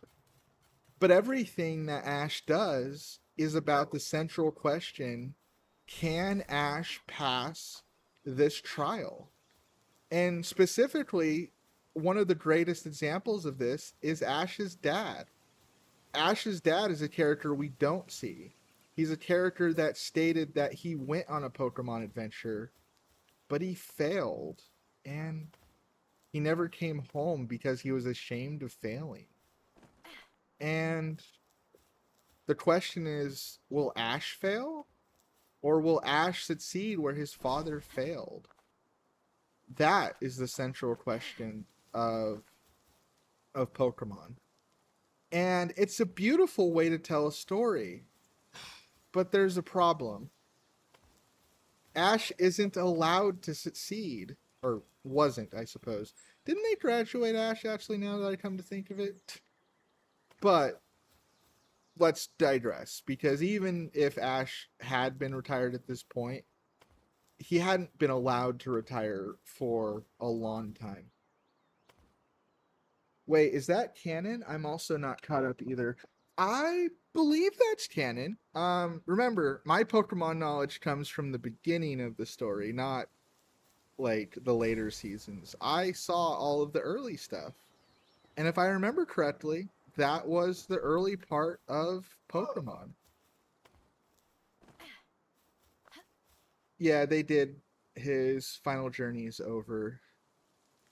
So the thing that I'm getting at is that Pokemon was a story that wouldn't allow Ash to grow up. And it's a story about him growing up, and that makes it tragic to me. A really good example of that is the early seasons of the Pokemon anime. So in the early season, um, what was it? Ash, goes to the first Elite Four competition at the Indigo Plateau, and his goal was to fight Gary, his rival, and he, if I remember correctly, he didn't. He didn't make it far enough to fight Gary. He lost. And there was something beautiful in that. There was this sense of, well, yeah, but there's always next time. That was sort of the lesson of, you didn't win your first rodeo, but there'll be more. And Ash tried again, and he, what was it? In the Silver League, he fought Gary. He actually got to fight Gary head on, his rival, and he won. Ash had proven himself against his rival to be an equal, to be a match. This was such a beautiful moment for his story. But yet, the next thing that happens is Ash gives up all of his current Pokemon and goes to a different region.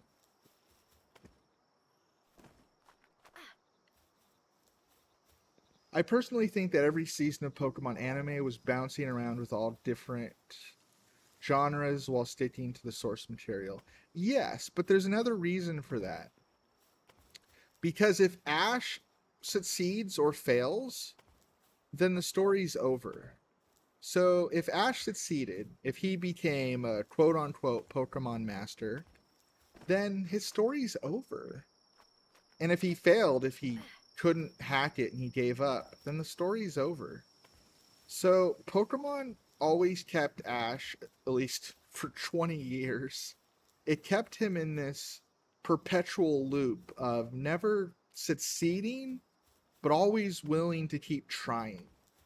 And I just don't like that kind of storytelling. It meant that the Pokemon anime was more a commercial than it was a an actual story, And Hoenn is a great example of that because 25 years. Yeah, well, my point still stands. And Ash, Hoenn's another great example of that because Ash had Charizard that was listening to him. He had all of these powerful Pokemon. Ash was fully capable of curb stomping your average gym leader in a different region. And they understood that that was true. And that if Pokemon continued that way, Ash was essentially going to be power crept into winning or being shown as an idiot. And so they gave him the challenge of, well, I'm in a new region, so I'm not taking most of my Pokemon with me. Seems like cheating. It's like, Ash, your point is raising these creatures.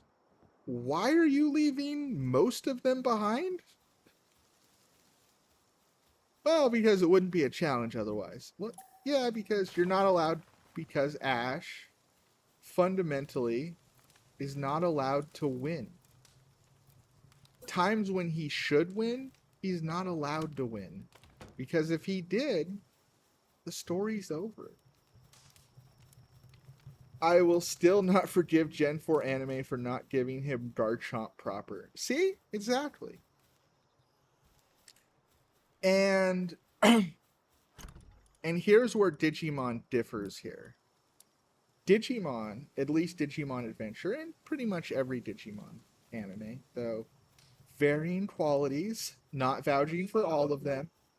The Digimon anime was very different in this regard. The Digimon anime, oh wait, I didn't fight the guy today. Oh well, I'll fight him tomorrow. The Digimon anime was very different in this regard.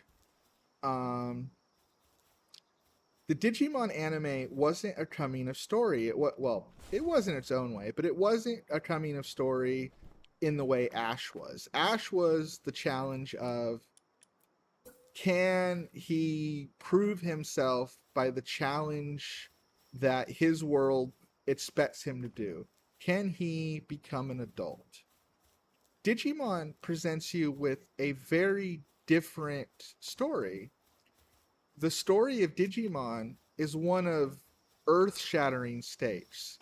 The characters in Digimon are, at least in the original adventure, are tasked with the burden of saving the planet with no clue at what they're doing.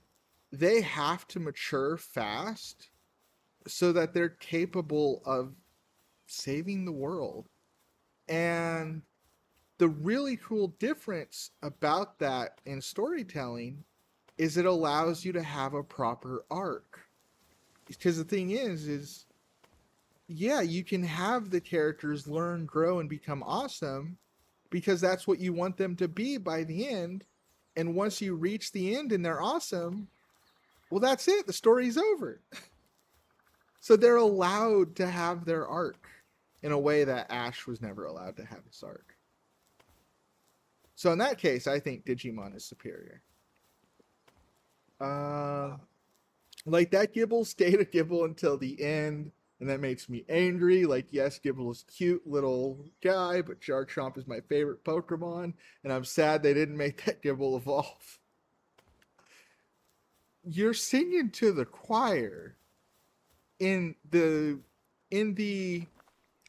Pokemon anime I watched, he had a Squirtle and a Bulbasaur, neither of which ever reached their second evolution. And when his Pidgeotto became a Pidgeot, in the very same episode it became a Pidgeot, he gave it away. We got to see his Pidgeotto be awesome as a Pidgeot for one episode. Because again, Pidgeot's badass. Ash isn't allowed to have badass Pokemon because then you would expect him to win. And if Ash wins too much, then his journey is successful and he has to end.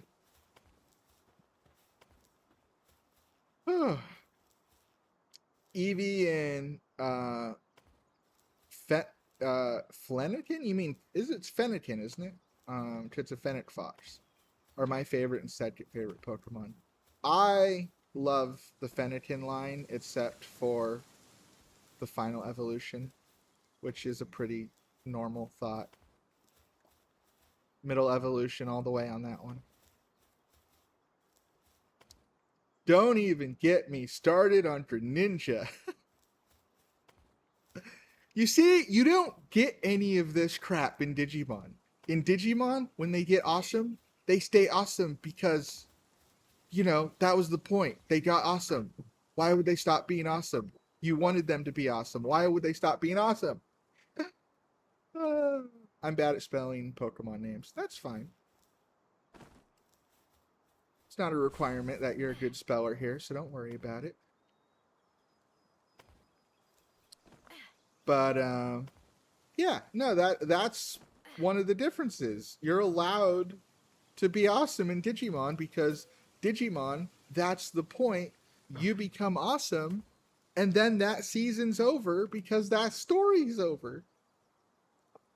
That was the coolest Pokemon ever, and even got a full-on dedicated Ash Greninja form. And I mean, yes, it was at the end of the anime, but still, Ash released it. Yeah. And I just told you why. because Ash is not allowed to have cool things, because if Ash had cool things, he would win, and Ash has to be handicapped because Ash otherwise isn't growing if he's not handicapped. And that was Ash's story arc, that he's growing. So they would have to set him back for every win that he got. The only Digimon I really remembered was Angelmon and Argumon. It's Angemon, no L. It's Agumon, no R. But close. Fun fact, did you know the reason every Digimon ends with MON is because it's their file name? Digimon are monster files, so their file extension is .mon. So his real name is Audru.mon because he's a monster extension file. Oh, I'm sorry, just the little computer nerd in me. Isn't that just a beautiful idea as a computer nerd? I absolutely love the Digimon anime, the original one. I need to watch the reboot. They did a reboot of it, so. But yeah, in the Digimon anime, your story was about children that had to grow up quickly so that they could save the world, and fundamentally, that's just a different story than Pokemon. And I think it's a better told story, not because you can't have a great coming of age story. You absolutely can, but because Pokemon was never interested, well, it was a little interested in telling a great coming of age story. It wanted to sell its product. But Pokemon was always more interested in selling Pokemon than it was in telling a good story about Pokemon. Not even that. Ash still had Greninja with all his perks for the final lead fight, but it still lost to a Mega Charizard X. Hydration time.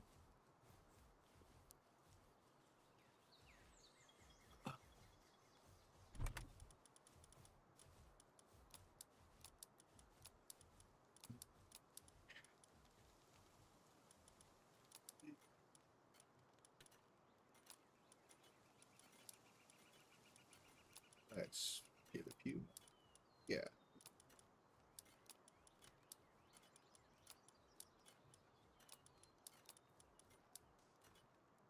Oh, wait. Before I forget, let's go fight the mammoth again. Digimon held my attention as a kid with very bad ADHD when Pokemon. When. Wait, Digimon. When Pokemon couldn't. That's saying something, honestly. Um. Yes and no. I mean, I don't necessarily think that means Digimon was better. I think Pokemon was fine for what it is. That could have just been more of a personal preference. Personal preferences are fine. There's nothing wrong with that. Oh, wait.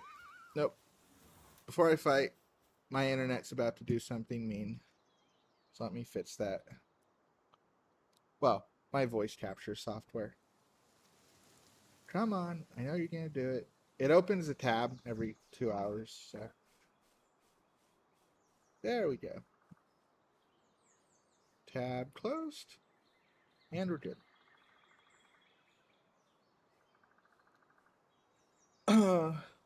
Valid. Frankly, I just like Pokemon because of cool fights and Astro Ninja being the tightest shit ever. Well, I must ask you, have you seen War Greymon? Because if you think Greninja's cool.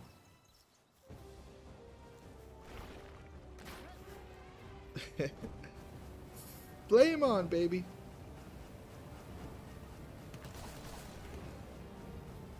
I don't even really need to dodge you. Nope. Yep. I can spam that. Ooh. Fun trivia. Greninja used to be my favorite Pokemon before I met the absolute magnificence of the land shark. Valid. Garchomp. Well, I've never personally liked Garchomp, but I don't find anything wrong with him either. Die. Die. Please die. Oh. Yay. 8 pot oil. That's good. I'll take it.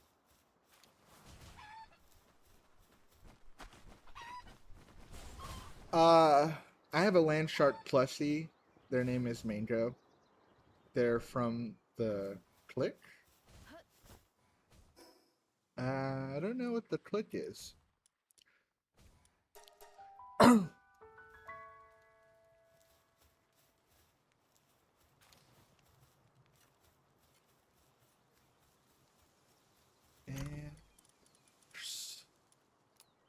oh wait. Booyah. Put on me. Okay. Oh. Oh right. It's the pow oil and the leather. It's like, why am I encumbered? Dude.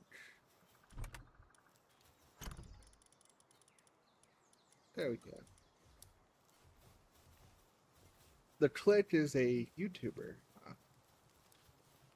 Another fun Tord trivia to pair with this. Garchomp has been in the top 3 Pokemon teams I've had and has become my ace for all of my Pokemon characters. Nice. Yep. I'm not sure if I have an ace. I've never been good at playing Pokemon in like a good way. I kind of suck, if I'm being honest. Mango from the collab between him and Mateship. Ah, cool, cool. But I do have to ask now. Are you familiar with War Greymon?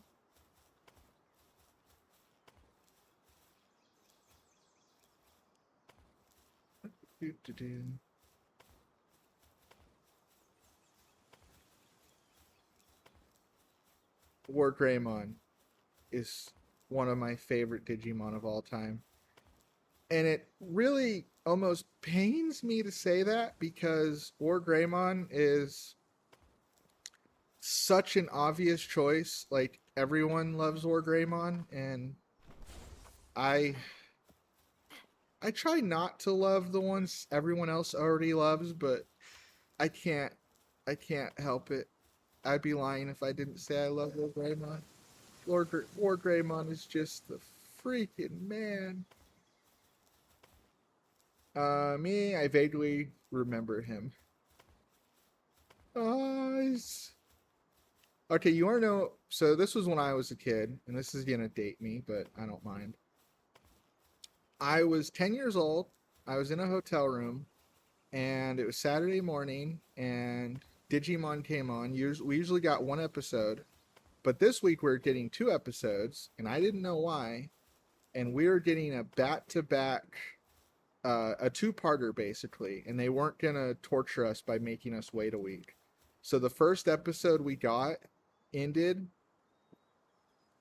on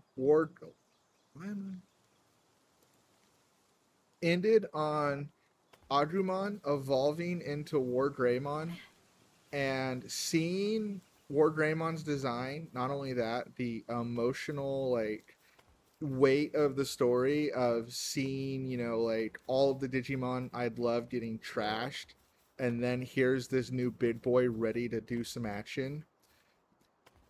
I was jumping from one bed to the other because there's 2 beds in the hotel room. I was just jumping back and forth, bouncing off the walls. I was so excited I could not contain myself. And then in the next episode, the first thing you see War Greymon do, as like a 10-foot humanoid, is tackle this monster that's like 500 feet tall and knocks him on his ass. And it wasn't a win, obviously. It was just the start of the fight. But I was like, oh my god, he just like Supermaned this, just tossed that guy down around like a rag doll. I was in love. Oh, stretch, stretch. War Greymon is so awesome. And we had Metal Garurumon, which he was cool too.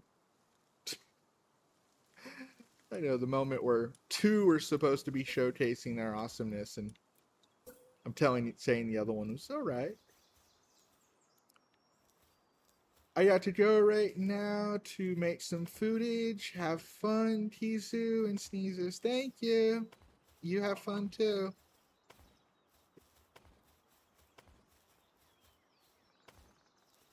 Whew.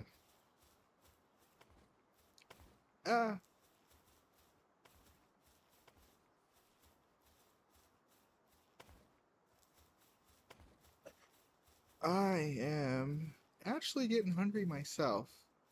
And I only have one snack with me today. But I think we've been going for over 2 hours. It's a good time for the snack.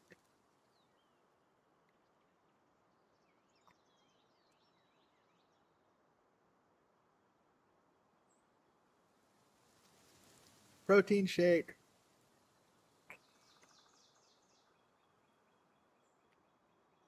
Whew. Oh, I freaking love Digimon. Sorry. It's true. Digimon's so awesome.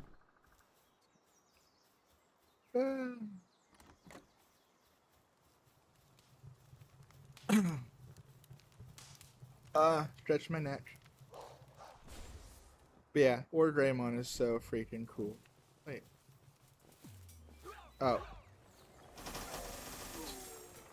You guys, you keep doing that, you're eventually going to bust up my floor. Which I do not like. But I guess I'll fix it when you bust it up. Probably do that off stream. Oh wait, okay. I'm doing decent on food. Ooh. So Sneezes, you want to get more into writing. You have me all to yourself in chat. Is there anything you would like to ask me writing related? You're more than welcome to ask me whatever you'd like. Yep. Okay. Oh, okay. We're on the... Yeah, we're on the 3rd floor.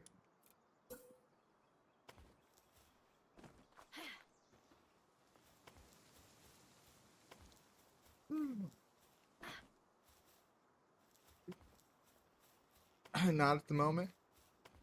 You gotta like write a list so that you can have a list ready for moments like this. Have you had any luck with writing? Because I know you've been trying to get back into it more. Or has things been a bit too stressful for you right now? Which is not a, no fault there. Certainly, I get stress.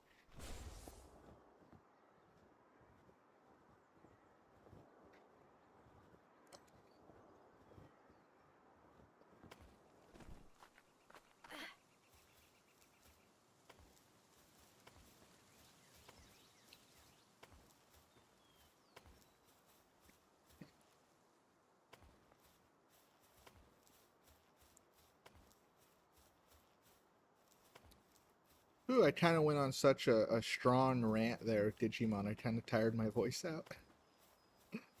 I'm alright, though. I want to at least finish this floor. But I can't believe we're already 2 hours in and I haven't finished even 2 floors yet. Oh. Not the past couple days. Things have been very stressful. I feel you there, Sneezes. Nothing wrong with that. I'm always gonna ask though, because I'm always gonna be curious.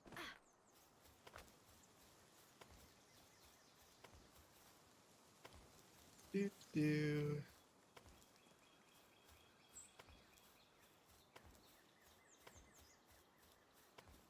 So,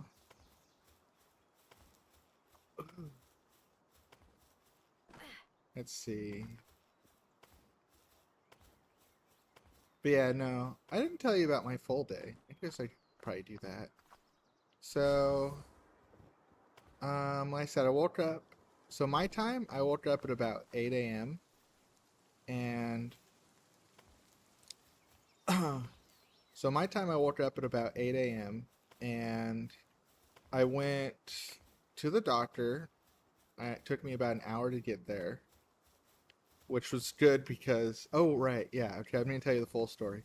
So I set my alarm for about 8:30, and I woke up at about 7:45, and I was thinking of going back to bed, but I'm like, the sun's in my face. I don't want to move. Okay, fine. I'll just drive to the hospital. That way I can, kind of wait while I'm early. And the hospital I thought I had to go to was just like 5 miles away, no big deal. And as I was driving to that hospital, I'm like, I don't think I've ever seen this lady in person. Is she actually at this hospital? And I had that thought in my head of like, am I going to the right hospital? And then I decided to check. So I Google it and I'm like, what hospital is she at? And I was like, oh crap, she's like 20 miles away. And I started driving and I get there like 10 minutes before I was supposed to be there. So I was like, ooh, it's a good thing I stayed up early and I didn't want to miss the doctor's appointment. And then after the doctor's appointment, I started driving back to this side of town. I wanted to pick up my mail and I was getting kind of hungry. And that's when I decided to go to the store and try to get ingredients for a sandwich, which worked out pretty well. I was a little nervous that it was going to be hard to find everything I needed, given, my whole situation. And after that, with my mail, I was gonna go take a shower, and I was thinking of running at the gym for a while because of my weight, but I ended up not running, and I was almost out of time even without running. So I guess that might have been the correct decision. Uh, and after the shower, I had to drive here, and well, now I'm here. So I've been awake for about, what is that now? Going on 9 hours, and I've been busy the entire time. So I'm definitely a little tired today. After this stream, I'm going to get some food next door, and then I am going to my car, and I am gonna take a nap before I go to work because normally this is my day off, but I work 5 days a week one week, then I work 6 days a week the next. This is my 6-day week, so I work tonight. So I'm like, I am taking a nap before work because then I have to go to work and I have to be there for 8 hours. So yeah, I've already been up and busy for 9 hours, and I still have my normal work to do, like my actual paycheck job. I'm a crazy girl, aren't I?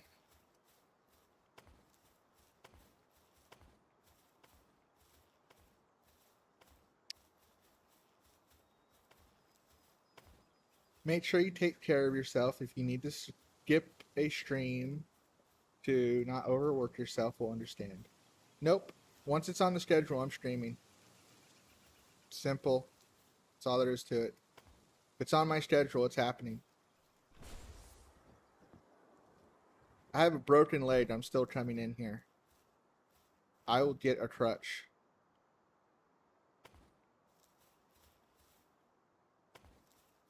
But before I make you panic, because even if you think I'm joking, I know you'll panic. I only scheduled myself for 4 days specifically so I don't overdo it.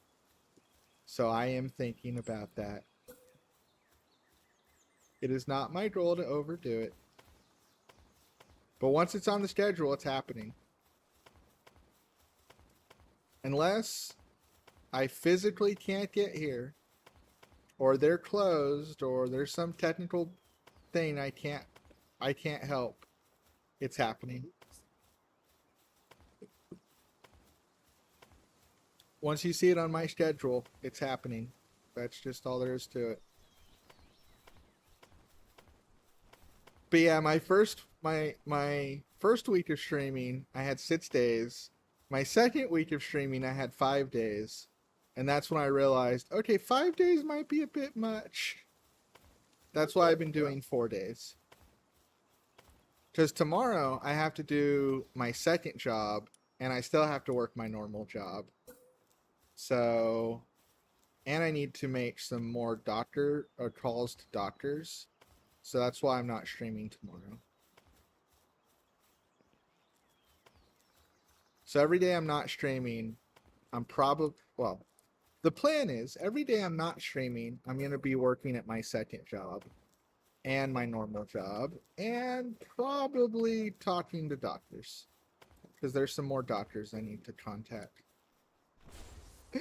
So me not streaming doesn't mean I'm not busy. But this is the life I've chosen because I want to be a VTuber.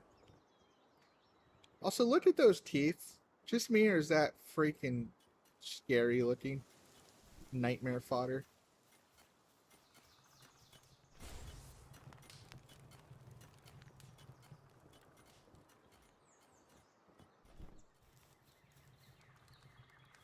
Okay.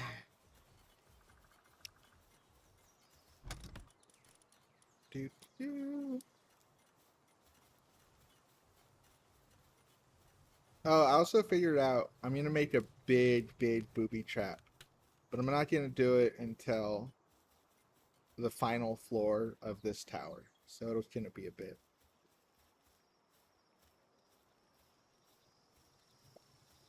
Hook. Okay, there we go. Woohoo.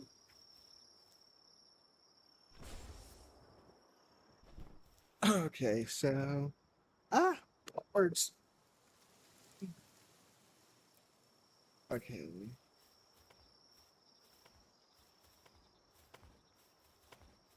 So I want to finish, before I finish this floor, I'm going to actually start building the next floor. I just kind of want to. So, over here. And I'm still not boring you with the general building.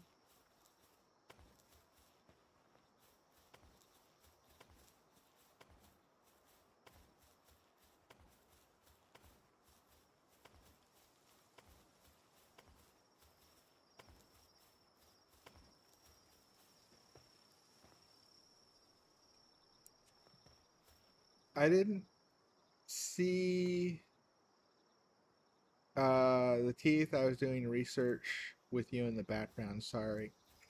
Sneezes. You don't need to say sorry. Listening to a VTuber while you do other things is perfectly valid. So if you want to see the teeth that I think are scary looking, if you tab back over to me, I can, once you say you're here, I can show you them again. But if you don't want to see, that's valid too.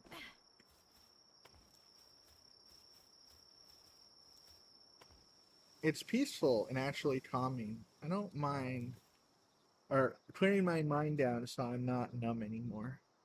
I'm glad I can help in any way. Force a habit. Yeah, I know it's a force of habit, but that's why I'm going to keep reminding you. This is a space where you don't have to say sorry every time. And there's those teeth.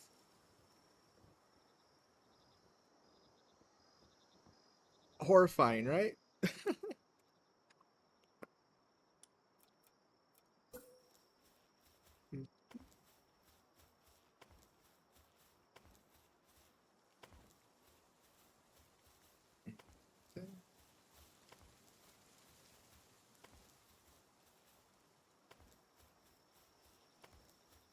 I was thinking of doing more exploring. I really probably should, but I want to get this tower bigger. At least, well, you know what? That's a good middle ground. I will get this part of the tower finished, and then I'll leave the filling in the floor part for off screen because the floor won't really have much of an impact to the shot. I want to get a camera shot of it at the end. So you showed me that first pal or that pal on the first stream. Ah, fair enough. Oh, him again. I don't think they're that horrifying. Oh, fair enough. Like I still like him as my little buddy. I just think his teeth are horrifying. I guess I'm not much for a lamprey.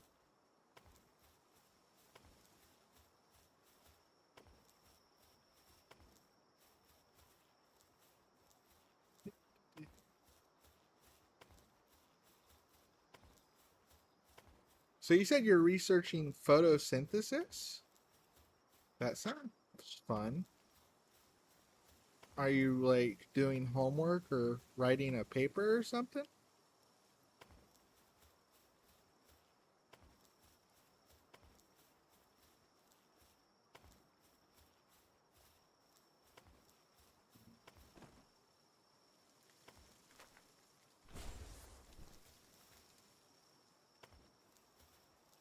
I usually find terrifying things cute. So you think I'm cute? Is that what I'm hearing? You think I am cute? That logic makes me assume that.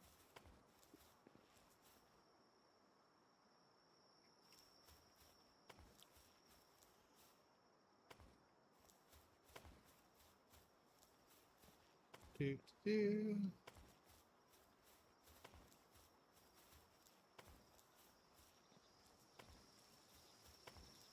So many. Oh, oh, and we're out again.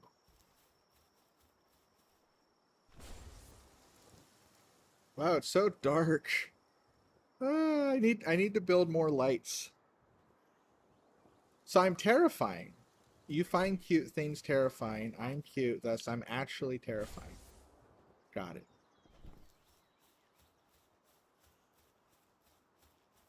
I got it. No, I'm just messing with you. Oh, I need to make more lights. So, off stream, before I play Palworld again, more lights.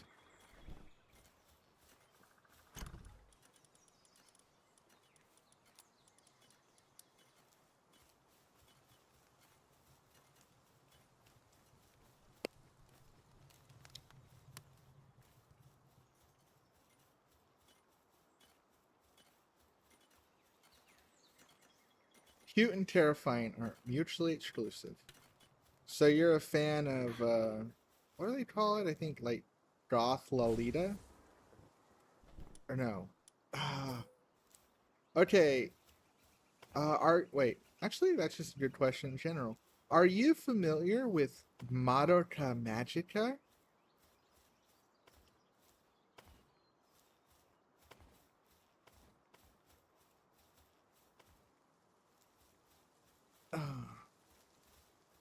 Because if not, you about to get some learning.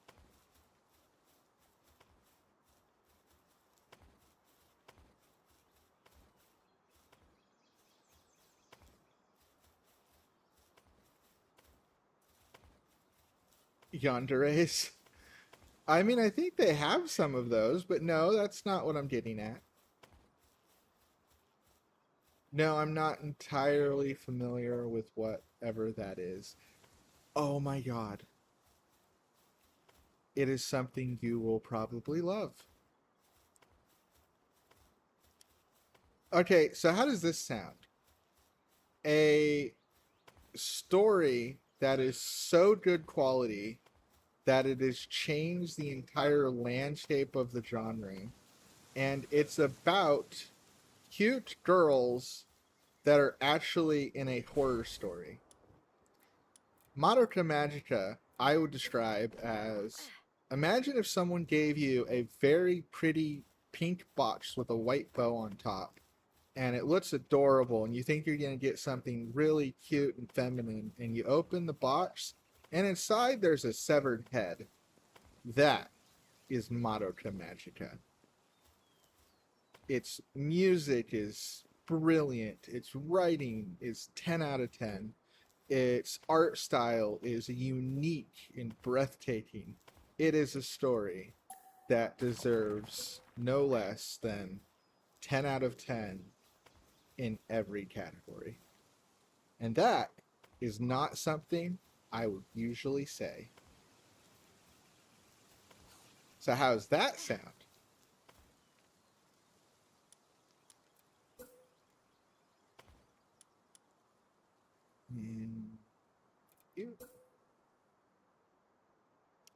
Ooh, learning. Yes, learning's fun.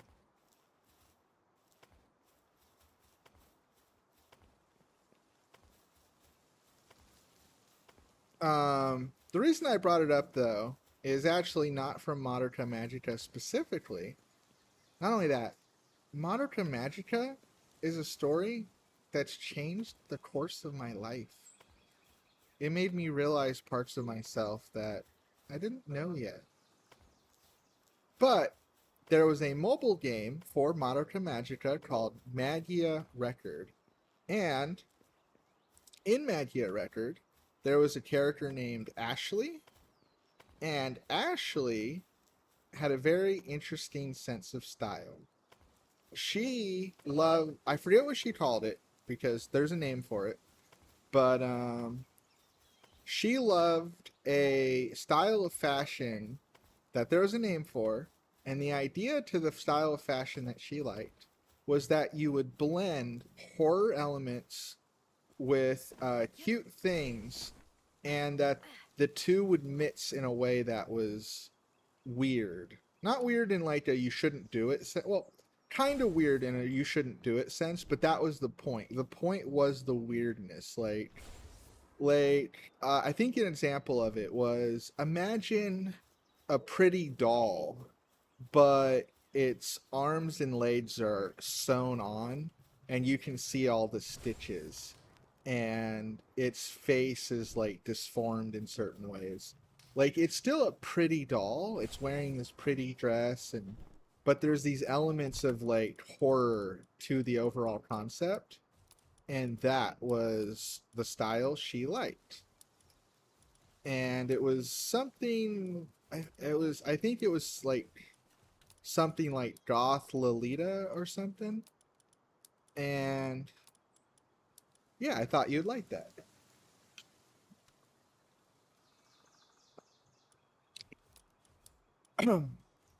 While you talk, I'll explain. I'm researching uh, photoestrins when paired with the right workout can cause. Oh,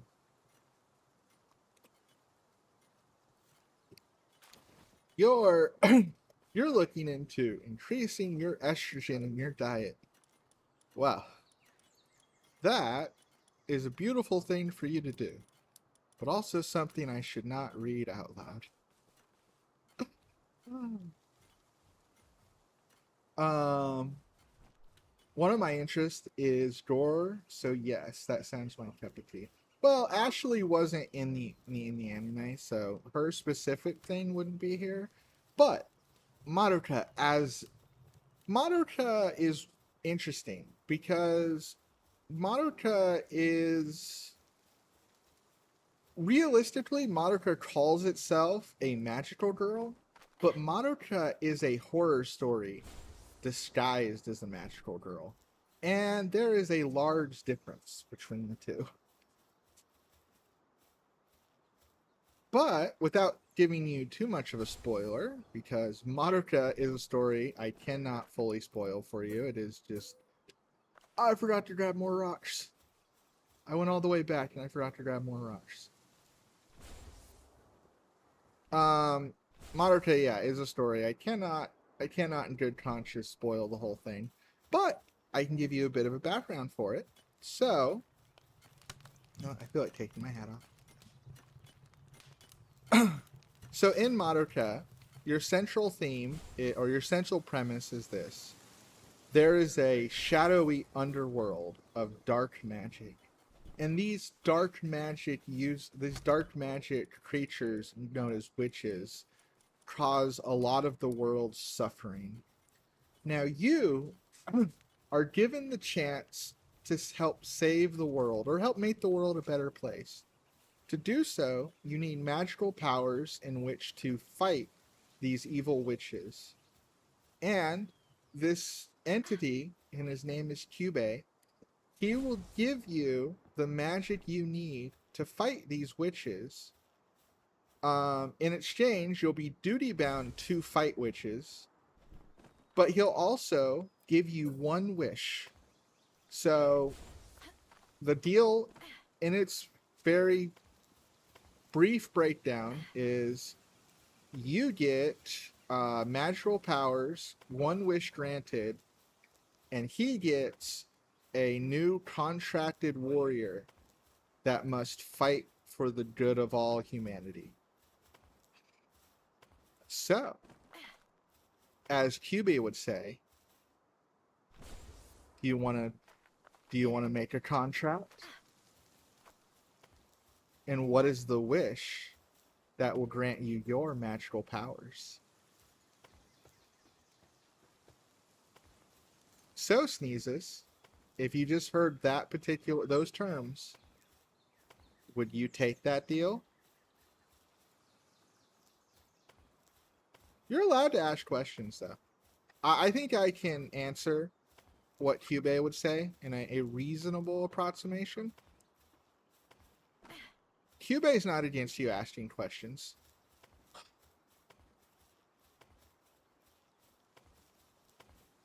I love Kyubey as a character because he's an alien. So, as he says it himself, I don't have human emotions, so I don't necessarily understand what pisses you off and what doesn't.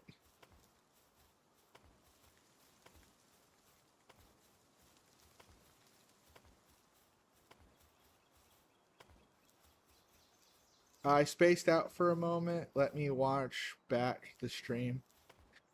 I can repeat myself, Sneezes. You don't have to rewind the stream.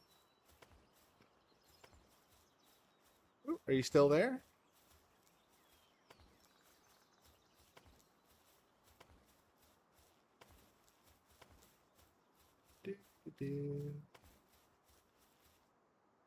We're getting high up.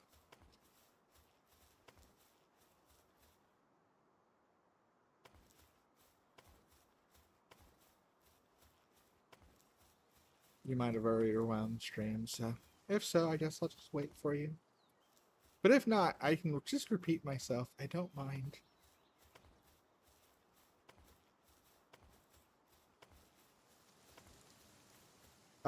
Magical powers and a wish, how so? Well, the way Kyubey operates is like, what does he mean by that? Well, the magical powers can vary. Basically, witches are these, kind of witch-like creatures. They use evil magic, so you'll be given magic so that you can fight them, and you'll be given one wish just as is his sort of the side of the payment process, really. And that's what you get out of the deal. if you're asking how does he grant you a wish, I don't know technically how his species has wish granting powers, but he is able to grant you a wish, and he is able to give you magical powers, and he will give you both in exchange for your agreement in fighting the witches.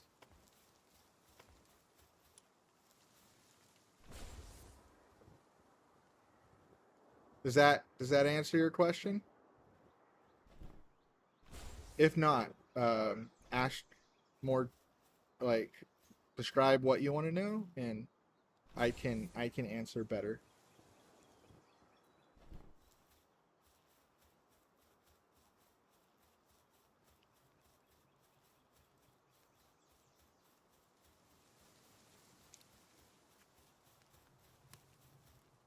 Maybe it's a new day. Let's go see if I can fight the mammoth. Can I choose my powers? If so, can I choose something broad? I mean, you can wish what you want your powers to be. So if you want to say, I wish for, nature powers, then yeah, sure. Can you say, like, I want to wish something and I also want specific powers? No. If you want specific powers, you have to wish for them.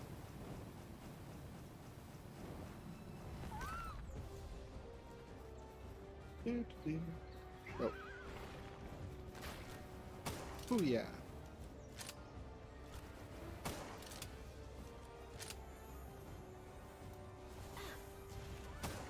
Uh-oh. Uh-oh.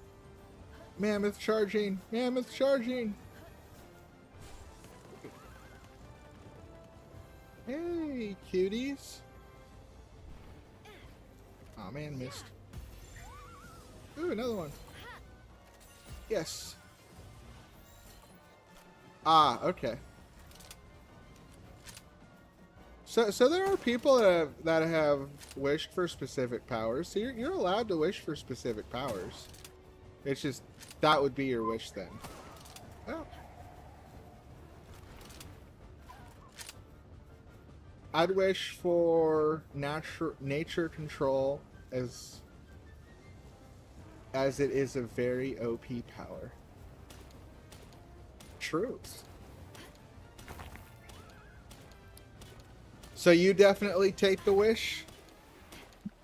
You wouldn't want to wish for something different though? And then just see what powers you get?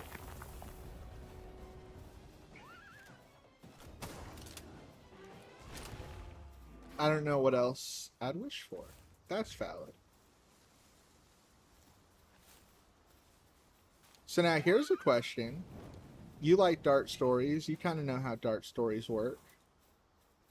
If this is a horror story, what do you think happens after you make a wish?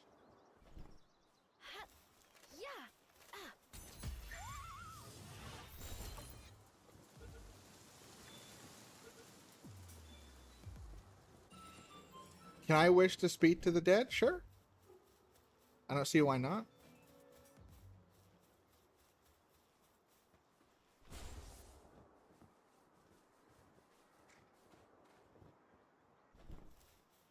There's not really any limits here. Well, there are certain limits, but not like that. QB would tell you if your wish is too big. Basically, he has to use some of your soul energy to grant the wish. If you don't have enough soul energy, then he can't grant the wish, so. But he would generally tell you, like, I'm not sure I can grant that wish. Speaking to the dead, I don't think would be a problem, though.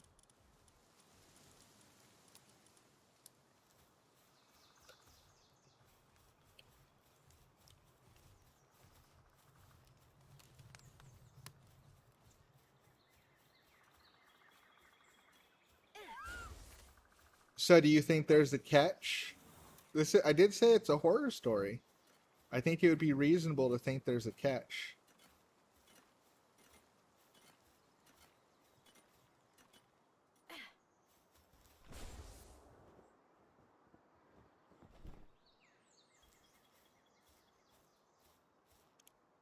Woo!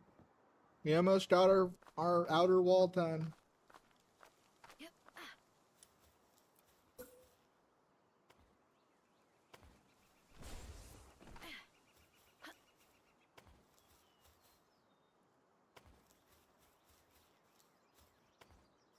Is there there is a catch. I'm just not sure what it would be. There are a lot of possibilities. The thing I like is the catch isn't him screwing you over on your wish. Hubie is not a monkey's paw story. It is not Hubie bending your wish to make it suck. No, QB legitimately wants to grant your wish as you want it granted. He wants you to be happy with your wish. Because think of it from his perspective. He wants to make this contract. He needs fighters against the dark witches. And he wants you to be one of those fighters. And preferably, he wants to have even more people that are fighting. So if someone asks you, hey, he granted your wish, did he bend it? He wants you to be like, no, he gave me exactly what I asked for. You know, so that way the other person will be like, oh, cool. You know. The part I didn't mention, well, there's a few parts I didn't mention, but the part that's less spoilery is there is a trick. And your magic, it doesn't recharge automatically. Your magic needs a source of food. And the source of food is essentially witches. So you basically have to eat witches to recharge your magic. But this isn't meant to really be a problem if you think about it, because, I mean, Hubie said it in the opening. You'll be honor bound to fight witches. So that was your side of the contract. So you have to be a warrior and you have to fight against the dark witches. So it's kind of a win-win in that scenario. You have to fight them because you promised you would, and you have to fight them because if you don't fight them, then you can't recharge your magic, and well, that would be bad.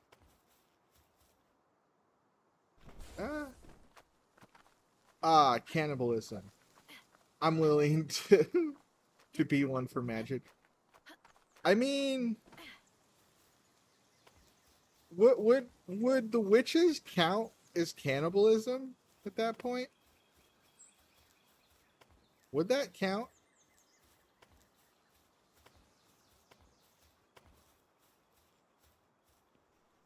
That's a serious question. I don't know if we should count that.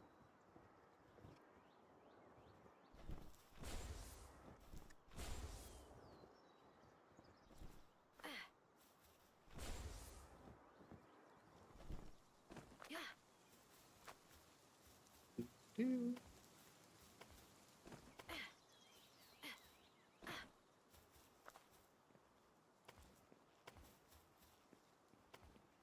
And keep on building, keep on building.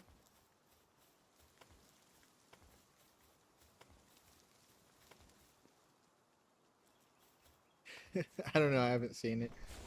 Well, that wasn't the question. Do we count it as cannibal if they're different species? Like cannibalism, you have to be eating your own species. I mean, I guess you're both magical. If they're still mostly human, I don't see why it wouldn't count. Oh, well. No, the witches are weird looking.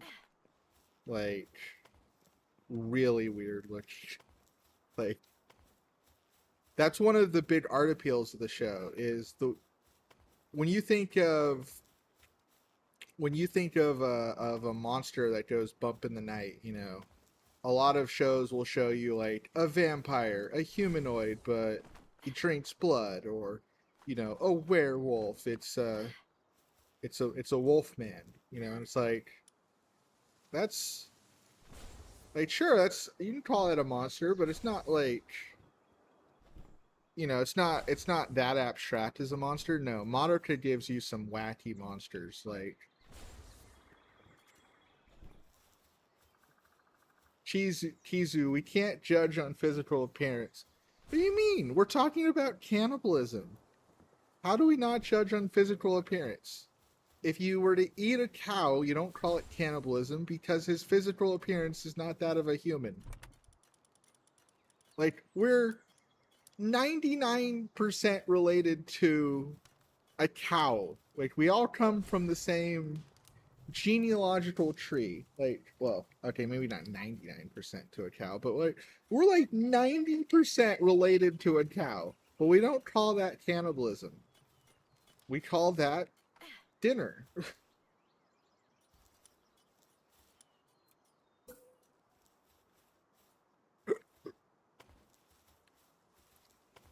But yeah, no, there's some weird looking witches. Like the first witch we see, I think her name, what was the witch's name? Uh, is it Gretchen, I think? And she's like this green blob with with rose petals coming out of her, and she has a butterfly for a face.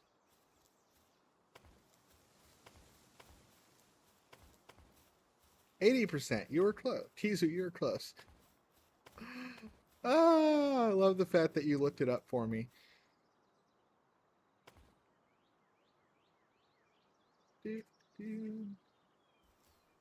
Ah, darn it. That's the wrong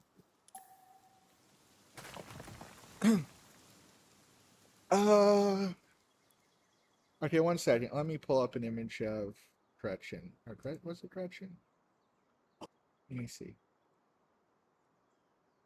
Uh, Madoka Witch. Yeah. Wait.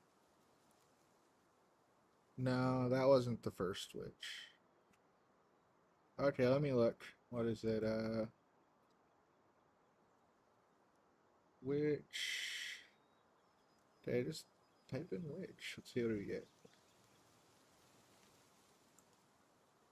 Uh, well, that's her. Let's see if this works. I'm just gonna send it in chat as a link. Oop. Oh, that's too big. Never mind. Uh, okay. No, let's see. What is her name? Now I'm curious. I can't remember her name. Gertrude. That was it. Gertrude. Which Gertrude?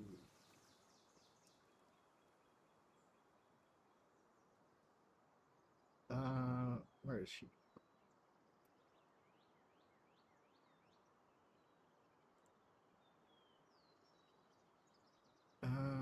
Okay, I'll just post it in the Discord. That'll probably be easiest.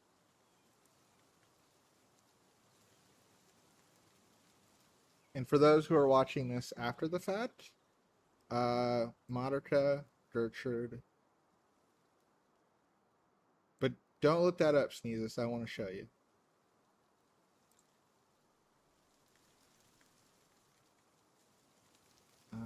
Downloads. And pop. Okay, and back here. Minimize. OBS. Chat.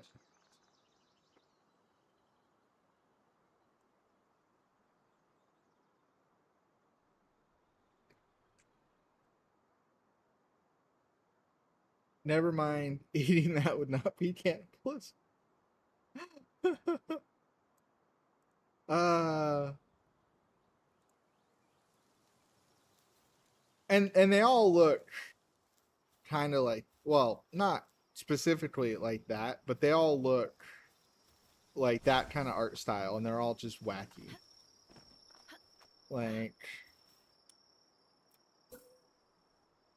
and that one I think is a perfect example though, because one of the defining characteristics of these witch creatures is like they're not they don't fit your human sensibilities. They don't speak, they don't communicate, because they're not beings that are interested in speaking or communicating. They are specifically malice incarnate. They want to hurt. That is all that they want. That is all that they do. There is no need for communication. You cannot understand them on a level beyond they want to cause pain. That is all there is to them. But also that design is cool as fuck. I did tell you, Monarcha, 10 out of 10 in all categories. Yeah, that is the definition of a witch. You cannot reason with it. You cannot bargain with it. I know I'm describing the Terminator, but it fits still. It is a being of malice. You can't even be sure if it understands you, and you certainly don't understand it. It just wants pain. That's all it lives for. Technically, you wouldn't even know that, but I know that part. So,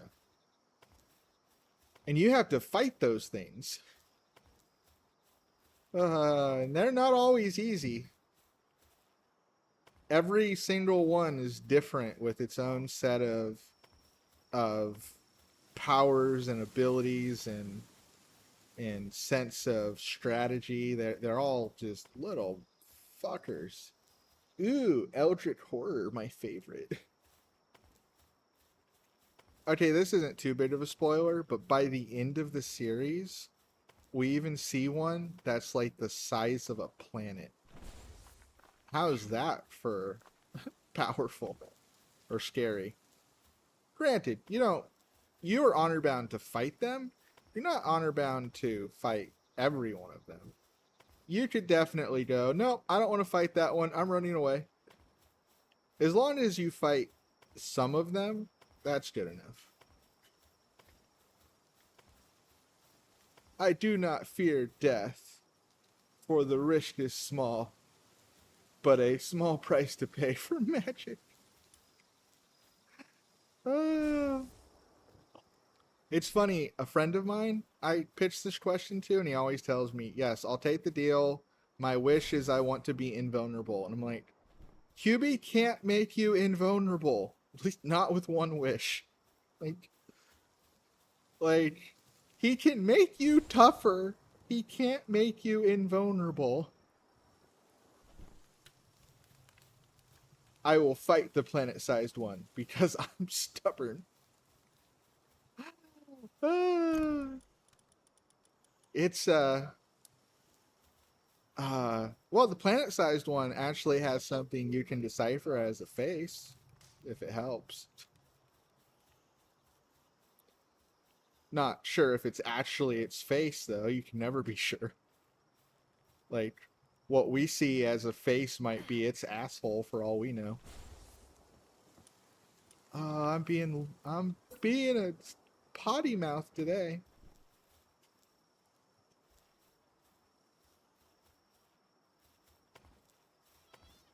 Ah.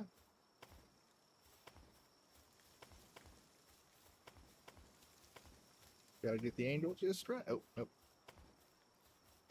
So, fun fact, I have some Madoka games, and I definitely want to play them on stream. I just, one I can already play on stream. I'm not sure I like that one as much. And the one I actually want to definitely try on, well, I'll probably try both on stream at some point, but the one I can currently play, I'll probably be more of a one-shot. Like, I don't plan to finish the game. It's okay, Miss K. This is YouTube, not YouTube Kids. Yep. From what I heard, YouTube Kids is even dirtier than I am. I was going this way, right? I literally can't see. I can't see which way I was going. I imagine I was going this way, though. Yeah, there it is. So dark. You need to make lights.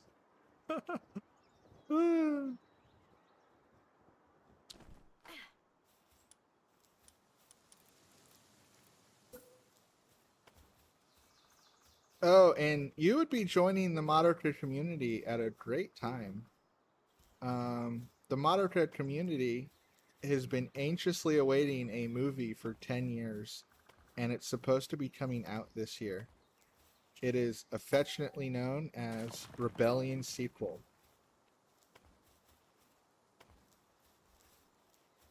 Oh yes, YouTube Kids is very, very oof.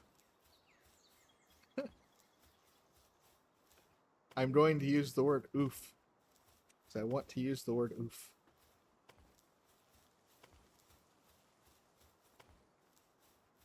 But yeah, Rebellion Sequel. We've been waiting for it for 10 years. I will be excited when I can watch the Rebellion Sequel.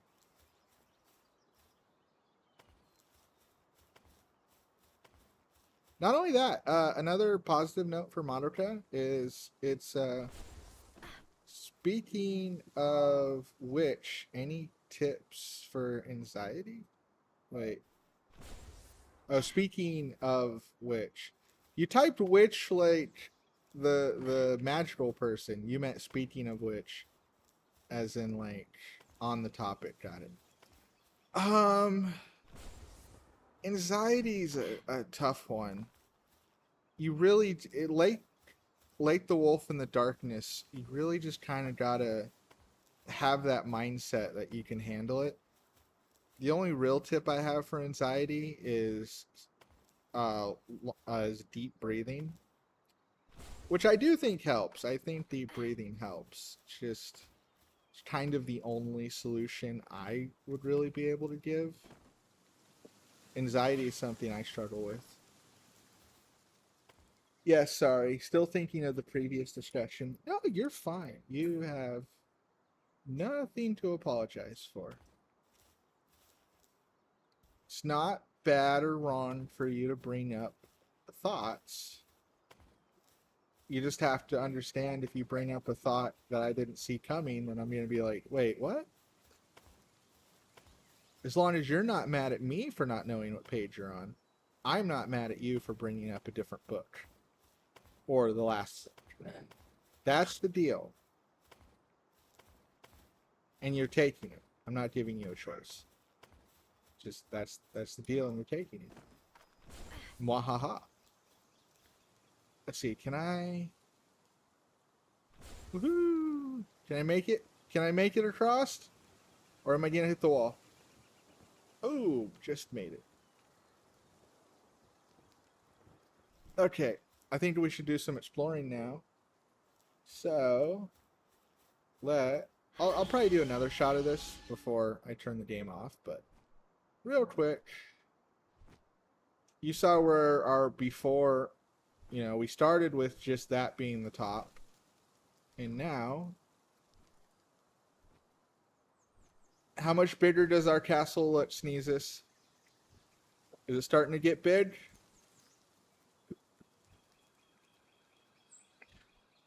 For the record, each of those bricks is 10 feet. And at this point, 2 more floors, plus we're on the 4th floor, so now we're on the 6th floor. So that's like 200 feet off the ground, approximately.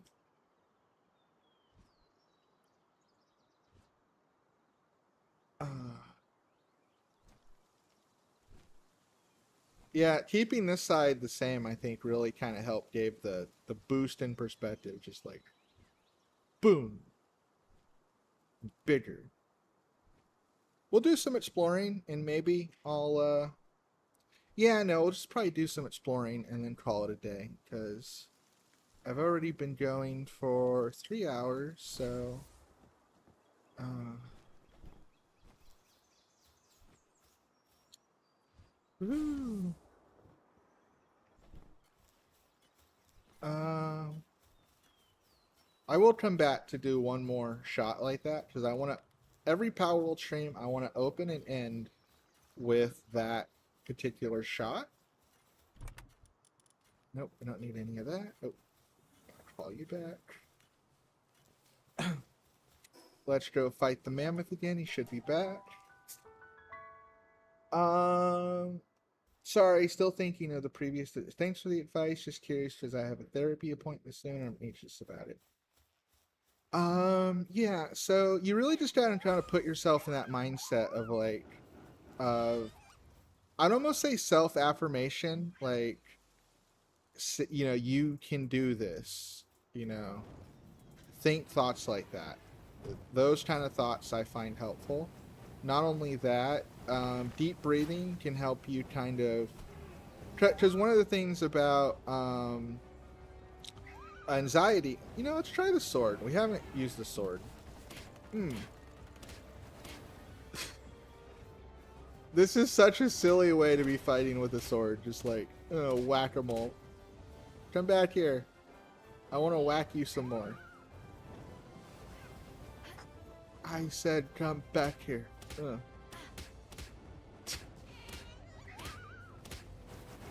Okay, enough of that.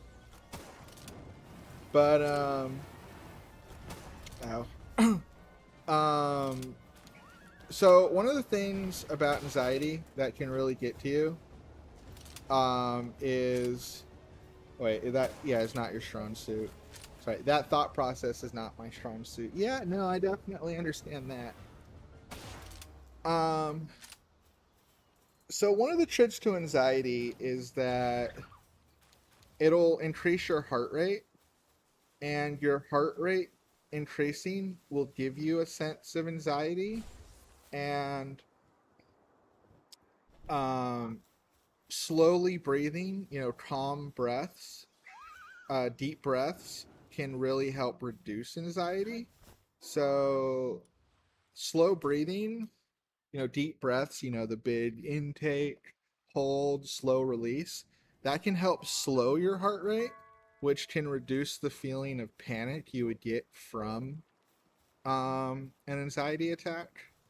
Another thing you can do if you're feeling super amounts of anxiety, counting is a great thing to do. So basically count your breath, it would be the tip. So like take 5 deep breaths and count as you're doing it, and you should feel a reduction in your heart rate by doing something like that, and reducing your heart rate should help you feel better.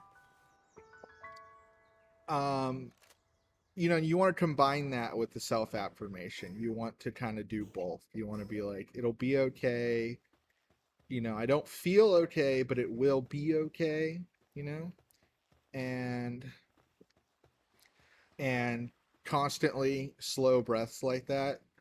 If you're like in a waiting room, closing your eyes might be beneficial so that you don't have extra stimuli. You can just kind of focus on those thoughts.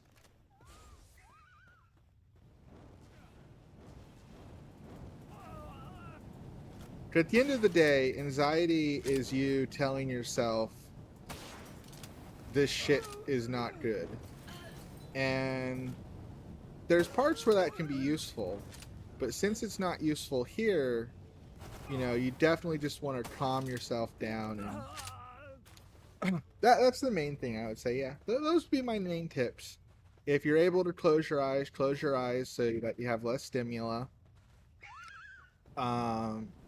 Big long breaths, and counting.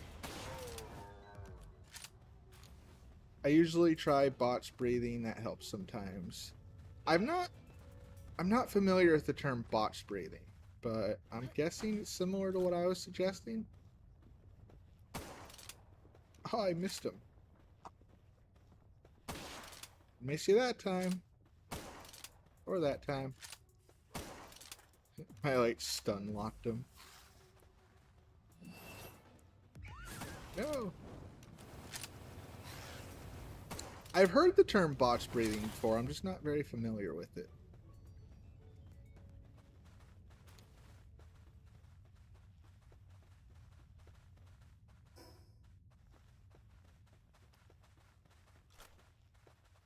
Shoot. Actually, you know, these ones would probably be good for the sword. Don't have to waste bullets on you. Inhale for 4 seconds, hold for 4 seconds, exhale for 4 seconds. Yeah, that's definitely what I was thinking. So that kind of breathing, definitely. I would highly advise that kind of breathing.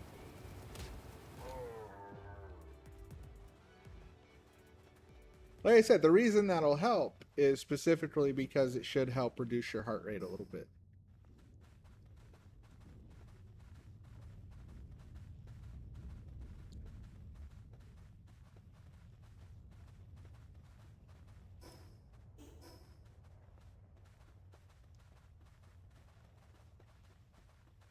The other thing is you don't have to be perfect.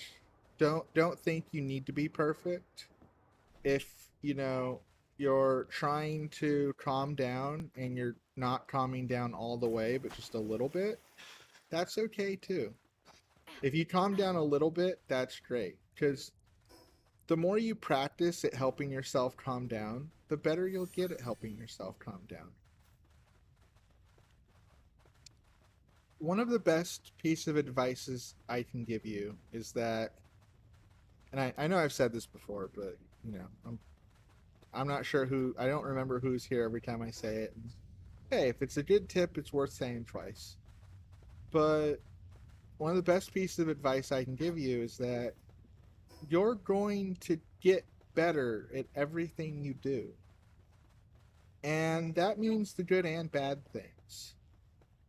You know, so learning how to manage anxiety and your sense of panic, that is something you'll get better by doing it. So if you're not perfect at it, that's okay. But it's definitely worth doing because it's definitely worth getting better at. So yeah, that's my advice. Also works the reverse way. You don't want to do things that you don't want to get better at. Like me, I don't want to be a bitch. So I definitely try not to be a bitch because I don't want to be a better bitch. I know you're like, Kizu a bitch. Impossible. We played that game. You drew 25 Uno cards instead. I'm back from food, and hello, Kizun sneezes. Welcome back! You missed our Madoka conversation, but that was mostly it. I'm now exploring. So the current plan toward is I'm planning to explore for 1 more hour. And then I'm probably going to call it a stream. Though I'm definitely going to look at my base 1 more time. So if you want to see all of the... Also, no, I'm not getting out of your mind. If you want to see all the progress I did on my base, you'll be able to see it when I go back to my base to do 1 more look at it before I turn the stream off.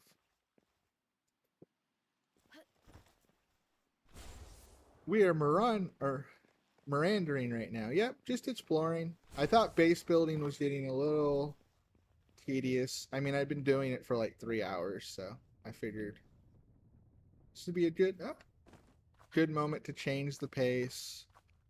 I did 3 hours of building and 1 hour of exploring. Also, I'm trying to find sulfur. I'm low on sulfur. I don't really know where any good sulfur deposits are, but since this is Obsidian Mountain, it usually has sulfur here somewhere. Also, that is a technology point. Oh, that's some good shit too. Finding checkpoints to get technology points is also amazing. And, you know, grabbing eggs along the way. Just also hanging out with my favorite pal here. Eventually, if someone makes art of me from Palworld, I want to be with my Fox Sparks. That's a sentence. I know I ramble. My talking superpower has not been my best trait today. I've been a little tired. I had a busy day today. But I'm here trying to make it happen.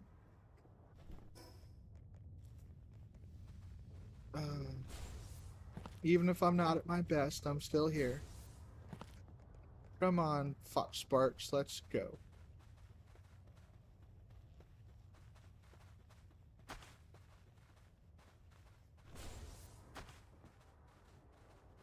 It's fine. It's very charming. Though, I will say one thing. Sometimes, right when I'm about to log off chat, like 10 people come in at once. It's happened a few times. If that happens, I'll probably end up playing another, like, 45 minutes. But other than that, I'll probably be signing off in about an hour. Oh, I see sulfur. Now, it's a sad thing to see all this ore and not to be grabbing it, but ore is just everywhere. Which is great because it's like the thing you need the most, but I don't need to encumber myself that quickly. This is the gold right now. The yellow rock. Oh yeah, that's good.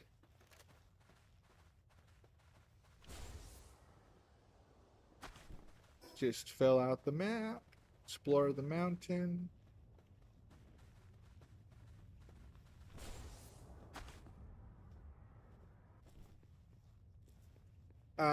How much is there between the bot announcement and stream starting? That might be why that happens. Oh, well, I don't think all of my viewers are from the Discord. Because I post it on other places too. Not only that, I usually post in main chat too. But yeah, currently the bot is sort of, it's alerting people when I make the channel. So it's telling people like, hey, Kizu plans to stream Palworld later this week. And then it kind of tells them once I'm finished, like, hey, Kizu finished her stream. So if you're VOD gang, VOD's up. We're working on the bot. We want it to do the announcement when I start, not when I finish.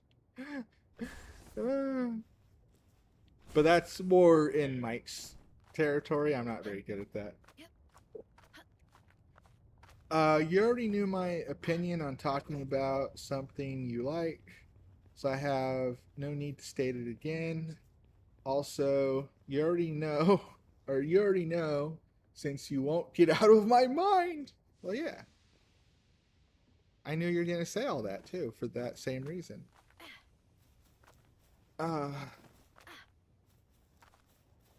Hey, vlogs! Ooh. Tord, are you sure he's okay with being called by, that name in here? I don't want to make him uncomfortable. New meme unlocked. Miskeeping sneezes his head. You wouldn't be the first one I've been in their head, though, Sneezes. I've had a lot of people that I can just kind of nail down to the point that they'll eventually say, get out of my head!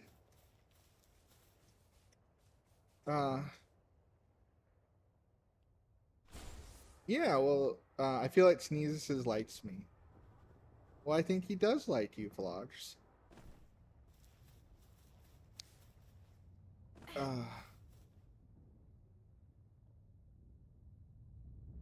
Do do do. Also, I feel like Sneezes is likes me. Vlogs, you made me say something that Sneezes is gonna want to clip. No, yeah, I doubted he cared because, you know, it's on Discord, so it's not that hard to find, but it's it's always it's a good general rule toward is that you don't want to call people something if you're not sure they like it. I mean, yeah, there's definitely instances when you cannot be sure what to call someone, but in those instances, asking is also great. Also, wait,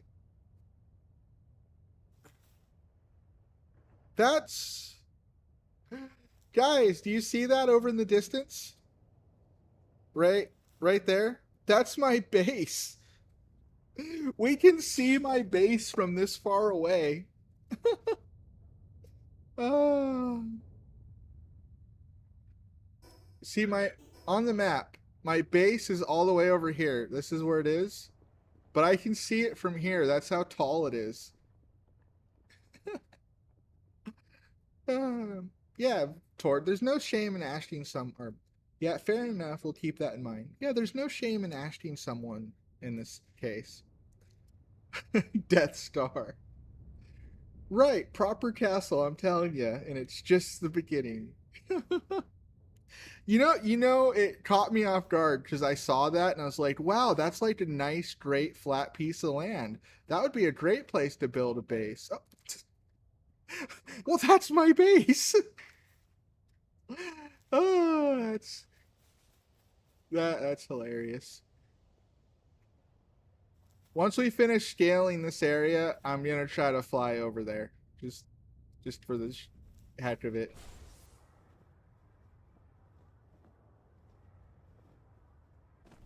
Uh, do I have enough stamina?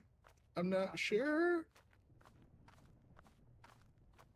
Nope, nope, that's a nope. Okay, I can't scale it. Um, I cannot express how funny that is. Express how funny what is? That we can see my castle? Come on, Firebird. Let's look up at the top.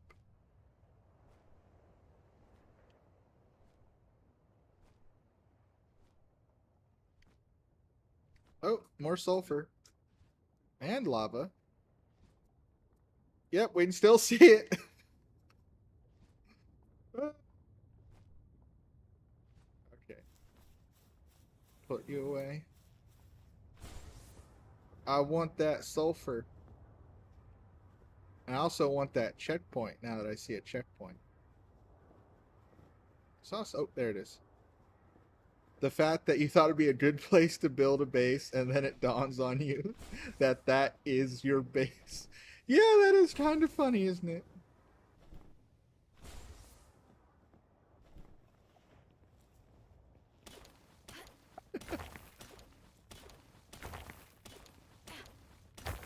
Ah, some more sulfur. Run, slide. More sulfur over here? Whoa. What is that?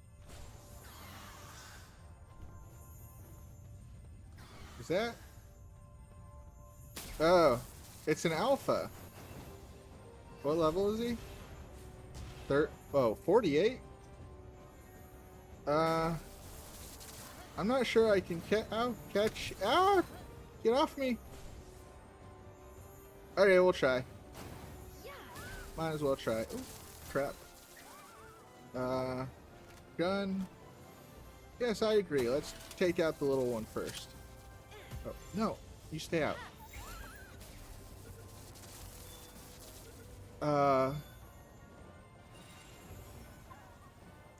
Wait. You guys are speaking and I'm missing it.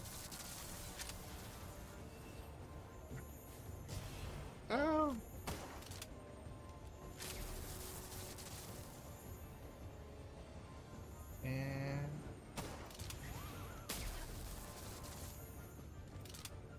Oh, yes, that's part of being a VTuber. I miss certain chat.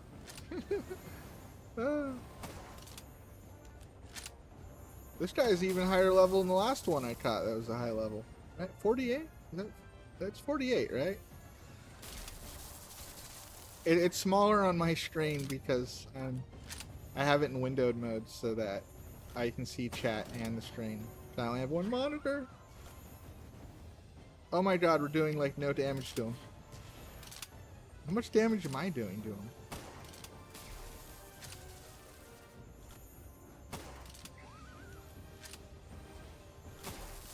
Ah! Ah! Ow! Punch. What is my... Yeah, no, I don't think I'm going to be able to capture this guy.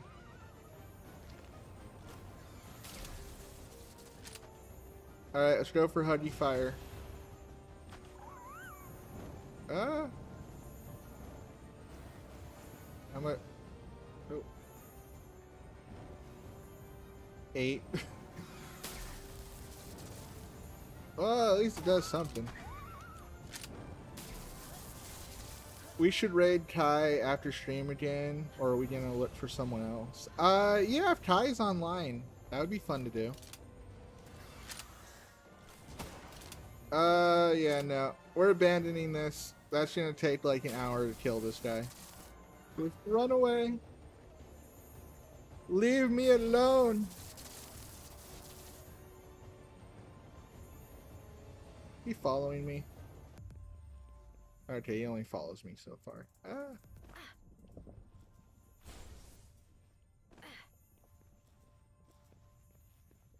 Oh crap.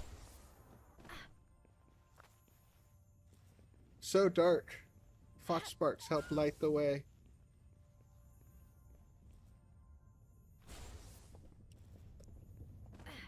Though you had perfect time, Vlogs. I was doing a lot of base building today, and I decided to finally start exploring, so... you came at a good time, since I know you're not as happy with the base building.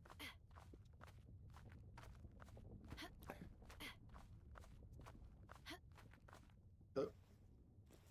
Okay.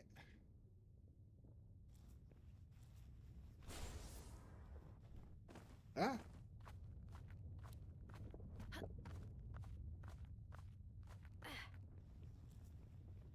And I wanted to explore the fire area because I figured I'd just find some sulfur while doing it.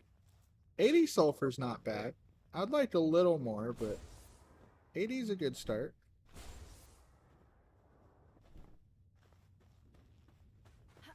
Ah.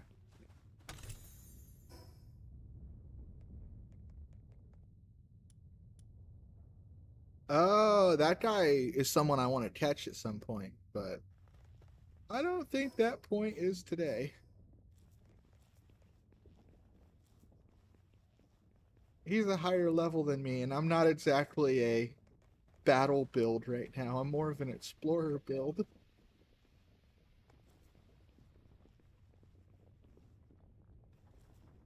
Darn it.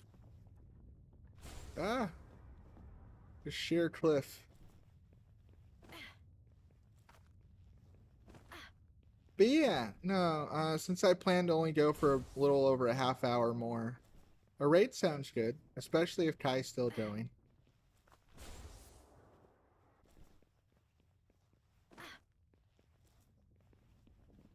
I can't see. Oh. Yeah, that looks like the direction I want to go. But I can't see.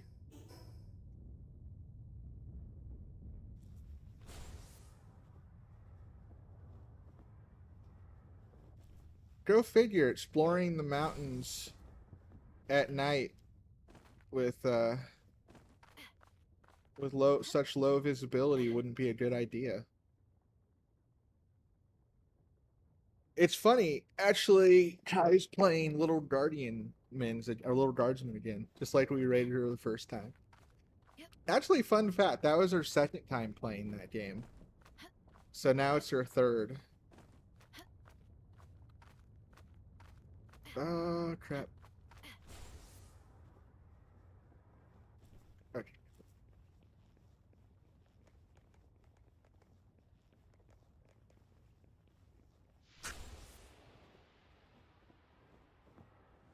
How high does this thing go?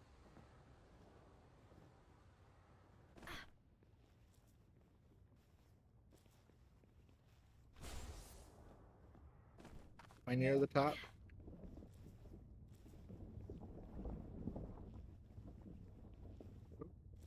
Chest. No, I think it's like her fifth. She's been obsessing over this game. This week. Really? It's your fifth? I thought it was only her third. I know she wants to finish the game so she can get onto a different series. So I think today was meant to be the day she beats the game and is done with it.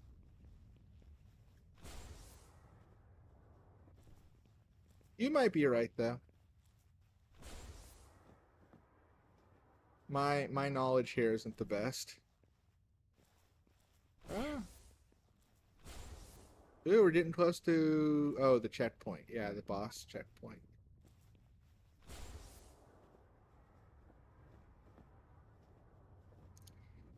Ah, nope. Nope. Yep. Yep.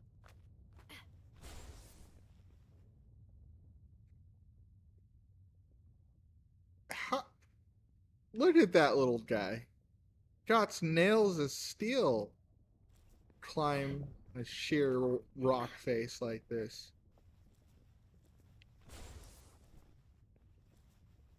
Yep.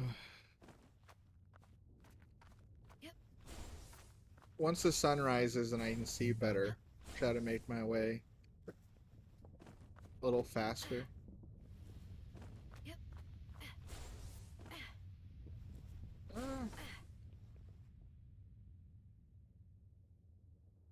Ah. Should I try fighting the boss when I get there? Yep. I don't think I'll be able to win. This whole area has such powerful monsters. I'm guessing the boss is gonna be strong.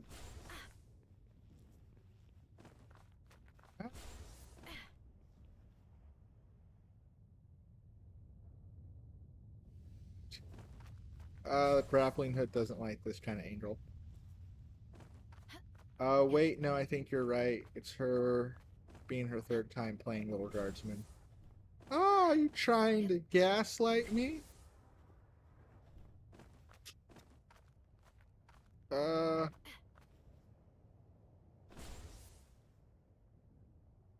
Crap, crap, crap, crap, crap. Oh. The nook. Yes. Take that. Okay, I think it's getting a little too hard to climb. Fly, baby, fly. Oh, oh God. I see something hilarious that I have to tell you guys about. But let me get up a little higher.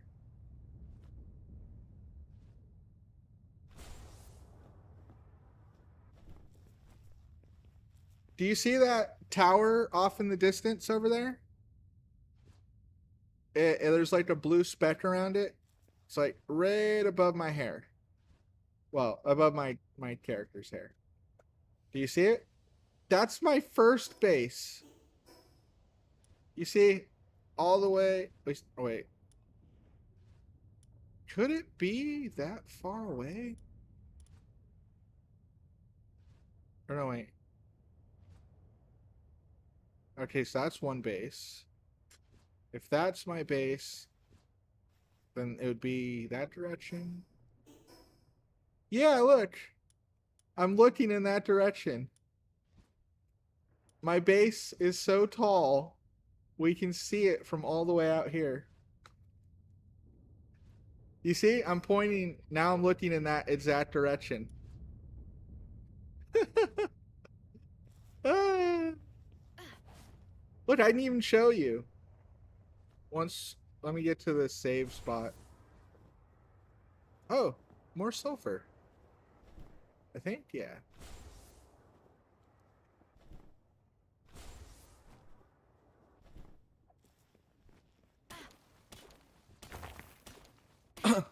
Okay, first we're grabbing the sulfur, then we'll go look at the base. Okay, let's... Oh. I think I found my sulfur spot. There's plenty of it right here.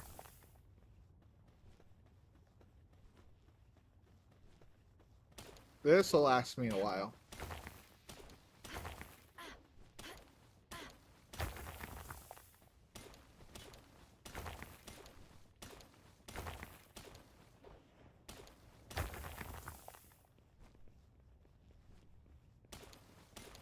Ooh, there's even more.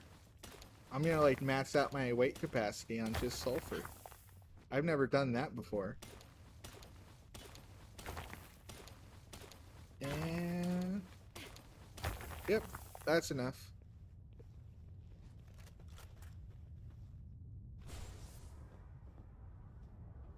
Also, dang, lava. That looks like insta-death. Technology point, yay. But yeah, so this base, this was my first base. And if we go to the top, once again, you got me thinking of that Russian Badger quote. What was the Russian Badger quote?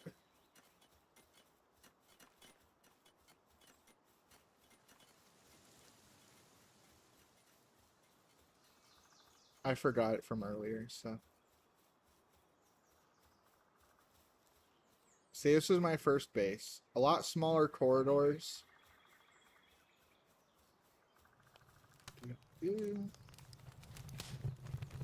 My fire trap. But I think I can build a better fire trap now, so. But it's gonna be a while before I get to the fire trap.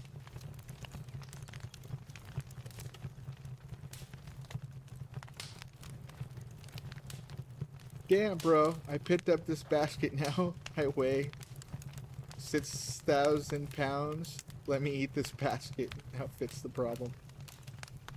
See, I made this place as a shrine to Shaikota.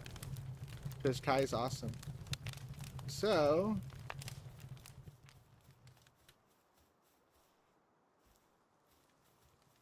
yeah, that volcano is over in that, yeah.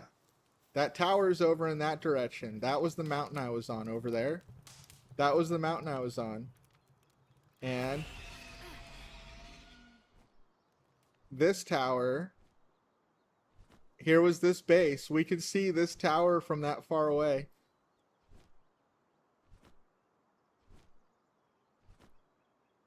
It was a decent first attempt at a castle. So what do you think of my old castle, Tord? Did you ever see it before? As a first try goes, it was okay. But we could see it from all the way over on that mountain. Kai is indeed very awesome. However, she's not beating the loser baby allegations. Has been Helltale reference. Got it. Come back. Alright, and... I haven't, but it's very good. See, I even put a sign out. I know, it's silly, isn't it? Currently, I need to reformat this base, and I want to fix it up a little bit, so... I've moved all of my stuff to the other base for now. Oh. But instead of going straight back home to my other base, I still want to try something. Not the boss. Maybe later. I want to try. Come on, boy.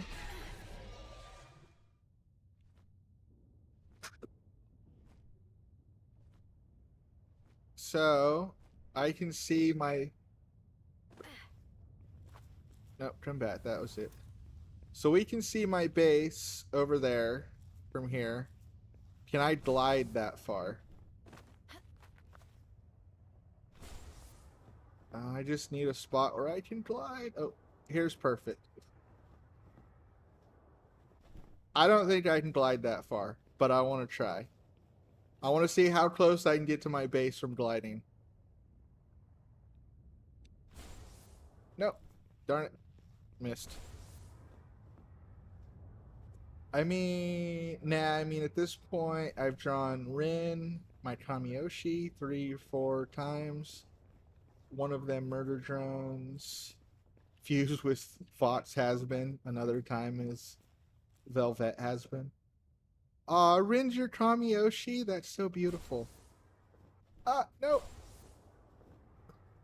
I clipped it still. Okay. Let's go a little bit further back. I hope one day I get to be someone's Kamiyoshi. That would be awesome. Alright, there we go.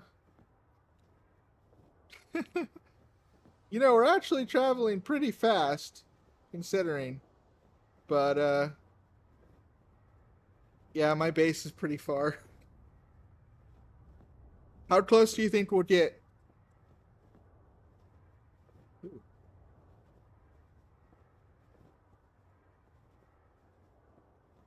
Yep, that was definitely my base.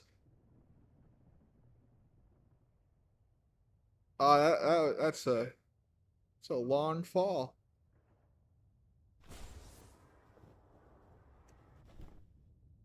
And I spotted an egg. Oh, or this, I mean. Rin is the real reason why I got into VTubing realm to begin with, actually. I think your niece is Kamiyoshi at this point. Yeah, but I'm like the only VTuber he watches, so. Okay, take 2. Can we reach my base from here?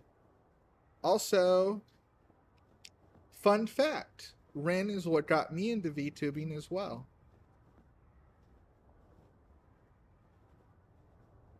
Uh, yeah, even with 2 glides, I don't think we're gonna make it.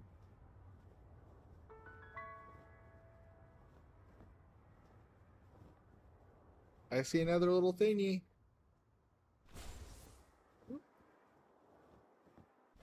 That was such a long fall.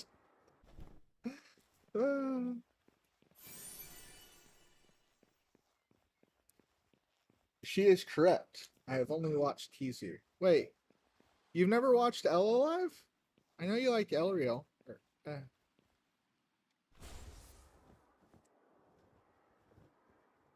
But yeah, no, Rin is why I got into VTubing too, actually.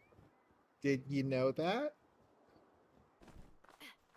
You see, it was Rin's shorts that she explained what VTubing was, and I was like, that's what that is?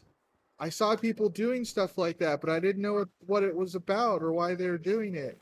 And Rin was like, we're VTubers. We're here. We're awesome. We're not going anywhere. And it was because of Rin that I was like, I want to do that. I want to be a VTuber. And ah, no, trees, darn it. Uh Partner in Rin. The closest I've been to was 2 minutes in an Elreal stream because she streams at 4 a.m. That's why you gotta be in the VOD game. Oh crap.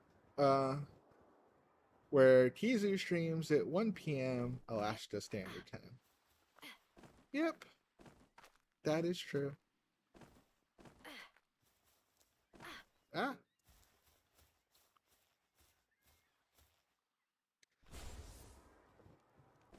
I don't think I can actually climb that high, so now I made myself a door. That is... Oh, right. That's not a door. In that much, we are the same. I'm wanting to apply to Idol in 2 years when I'm of age. Oh, best wishes. And it's because of the funny Princey guy. Ah, beautiful. Woohoo! We're flying. Um, so, there's a bit more to my Rin story, though, funny enough. Oh, right. Gotta put away the other stuff. Okay, the food. I'll put in. Oh, and that should go in that. Wait. I don't have. Oh, I don't have yellow balls in here, huh? Oh, there we go. Oh, yeah, I guess while we're at it, we'll put eggs over here.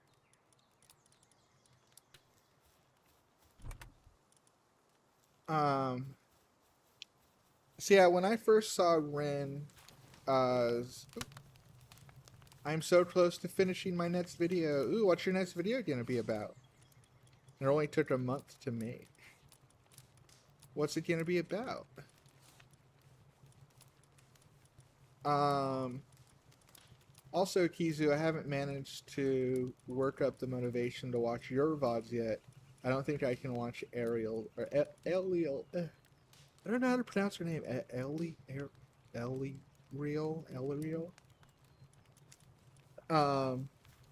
Fair though. Even her karaoke VOD. I mean, one of her things is just an hour of her singing. I thought you'd be down for that. So yeah, when I saw the my B-Day, wait, VODs, when's your... Oh, wait, your video is about your birthday. Nice. Yeah, that's the right level. But with Rin, when I was watching that Rin short, I actually cried. And not happy tears. You see, when I saw the Rin short talking about being a VTuber, my first reaction was actually, I don't think I could do it. I would want to do it, but I don't think I could.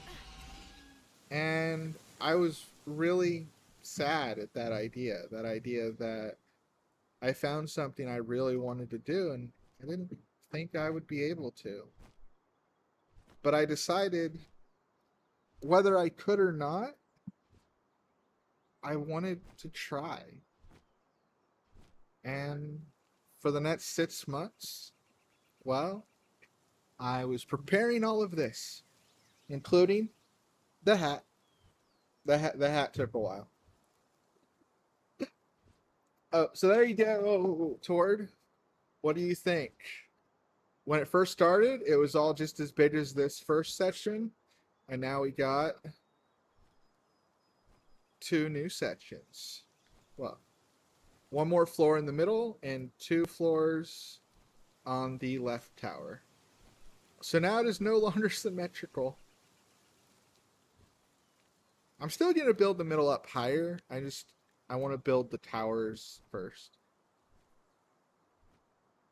This is making me want to bust out Vroid and work on my model, honestly. I didn't know you had a model. I don't remember you mentioning a model before. Sneezes, you wanted to be a VTuber too? This is a cool base. You could make an Aperture Science computer aided enrichment center in it. I do have plenty of space available. It is open for, renting. Apply now for your renter's license.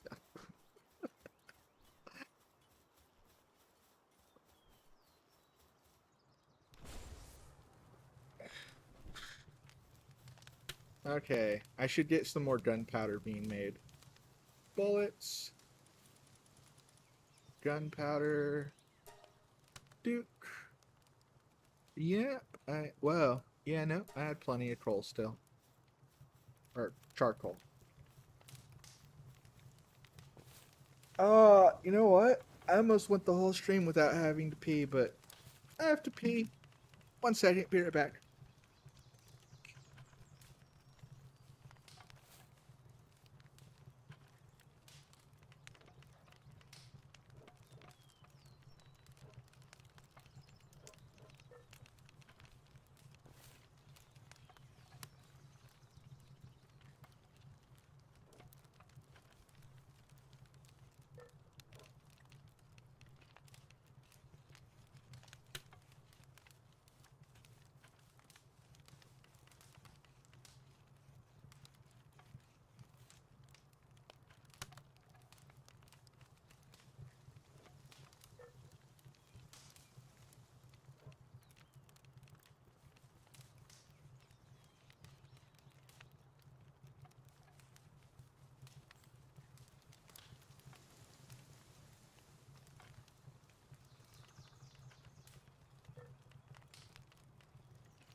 Yeah. Ah. I mean, I finished my protein shake now. But I'm back.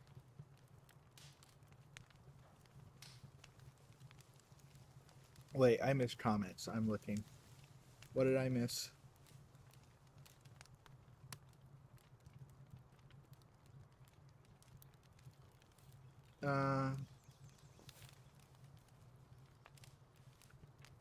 Just the lack of motivation hit me, and while everything just got shoved aside, I've been staring contest champion returns.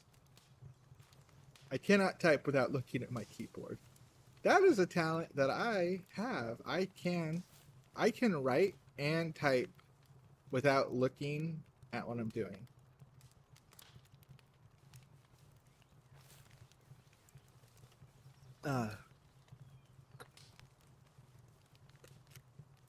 This is gonna sound really stupid, because it is really stupid. But when I was a kid, I loved TV so much that I learned how to write on a flat line without looking, specifically so that I could do my homework without actually taking my eyes off the TV. So I'd be writing my name on the line without looking because I'd be watching TV. Ah, that's so silly, isn't it? My ability to not look depends on if it's computer or phone. I can also not look when I'm typing on my phone. I can type on my phone with my eyes closed. Okay, so... Okay, I want you guys to decide. Should I try a boss fight, or should I explore more? So what do you want? Boss fight or explore more?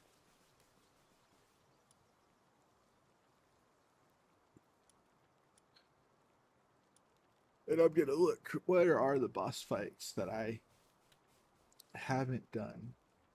There's 1, 2, 3. Typing without looking at the phone is definitely something I can do. Let's do a boss fight. Okay.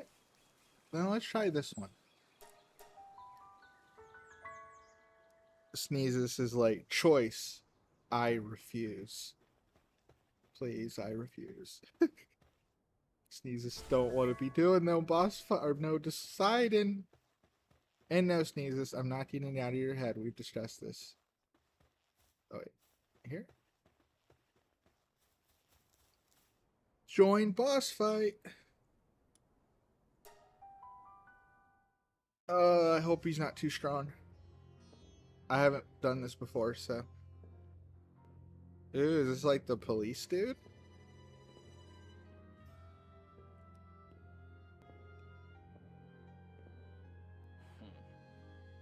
This is the first guy I've seen as a boss.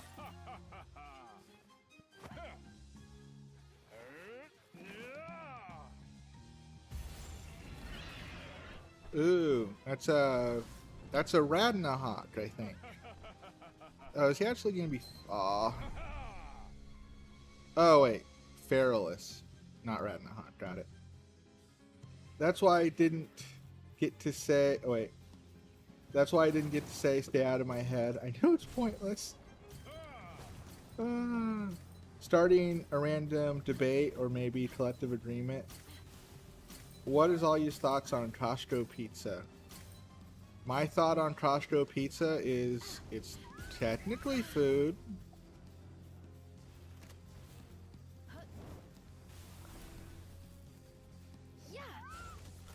That's about like the biggest thought I can muster about Costco pizza.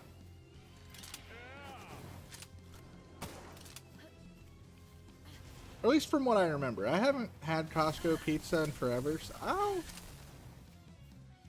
hide. Oh crap. Oh crap.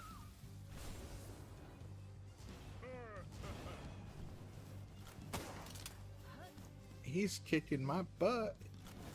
Ow. I need to heal. Go away. Go away. Sadly, that's the best pizza you'll see here in Mexico. Oh, sorry. Can you make better? Can you make your own pizza? I mean, you'd probably make a pretty good pizza on your own.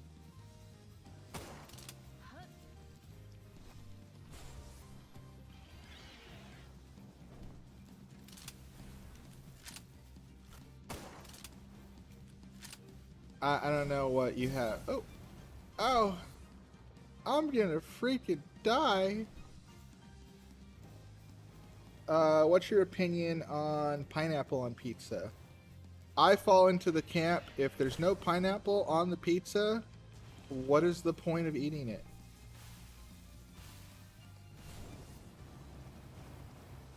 Can you even call it a pizza without pineapple?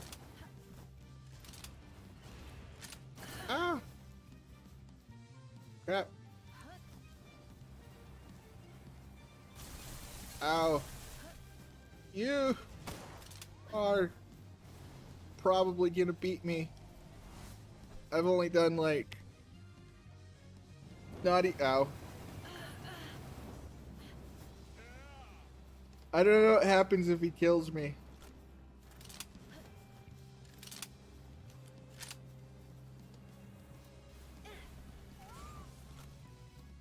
What level is he though? I don't know. Oh wait, if I throw a ball at him, doesn't... Nope. Oh, well.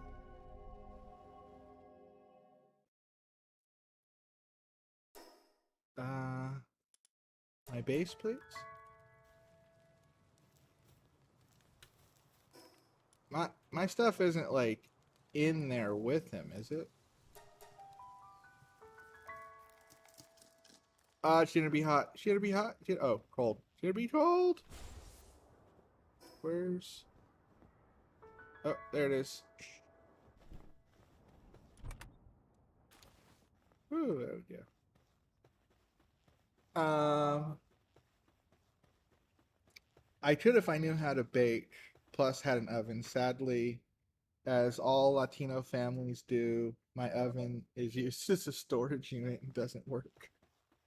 I did not know that was a standard thing. Well, if it makes you feel better, I also don't have an oven.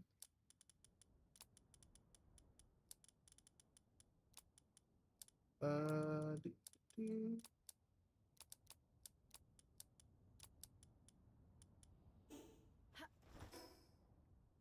Okay, so I failed at that boss fight. So do we... No, we'll try another boss fight. But I want to repair my shit first.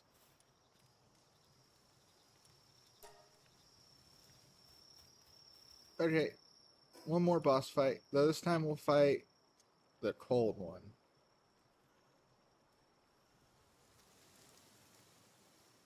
Wait. Okay, I beat that one. Yeah, defeated...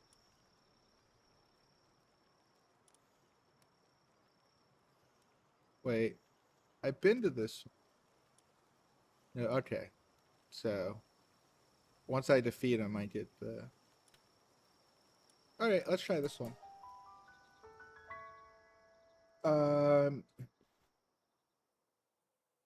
In my opinion, it depends on how sweet it is. I don't want my pizza to eat me back. How would your pizza eat you back? That's a sentence I don't fully understand.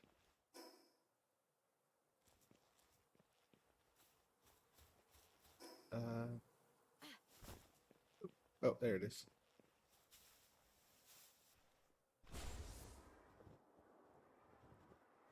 Woo.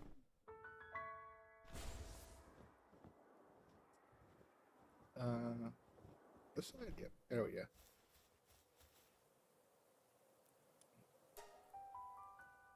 Yeah, no, pineapple is the bomb. I love pineapple. Is it a girl? Oh, no. I think it's another guy. No. I don't actually know.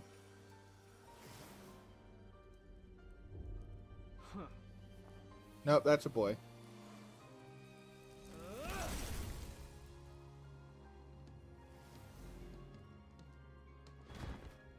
What the hell is that? Shadow Beach. I have one of those. Aren't they strong?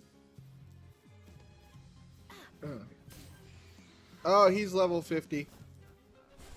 Oh, that's not good. He's a higher level than me. Oh. Oh, frick. Oh, frick. Oh, he took out my shield in one shot. I'm gonna do like 1 damage. Oop.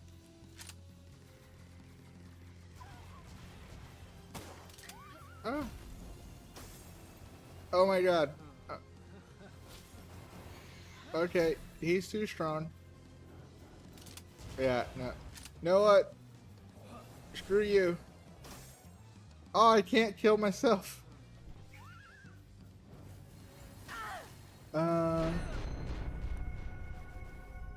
Y'all thoughts on real, authentic Mexican tacos? Also, holy crap, that's just Girl JoJo in Fatomon.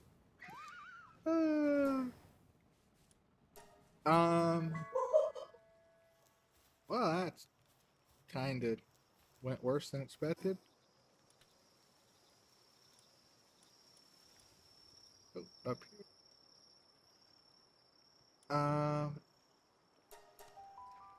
Real, authentic Mexican tacos. Now, that is almost a loaded question for me, because I'm not even sure I know what that is.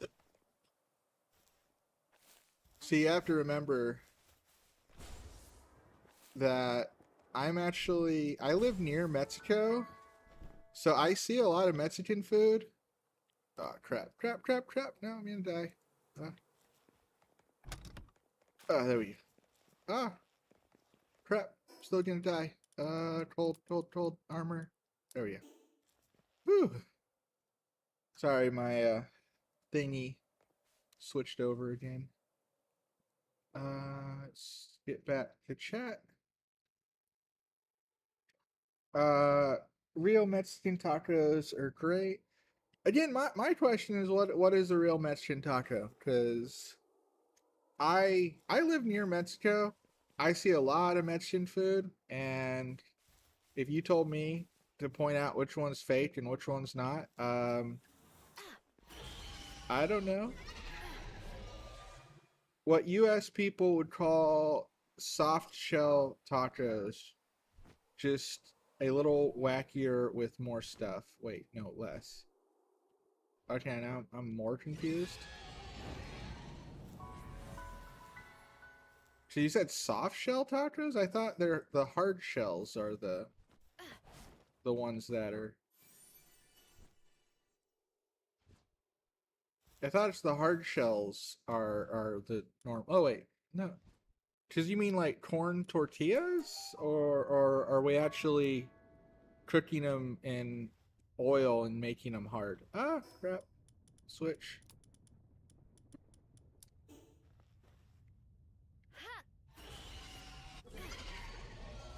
Because like I know what an American would consider a normal taco.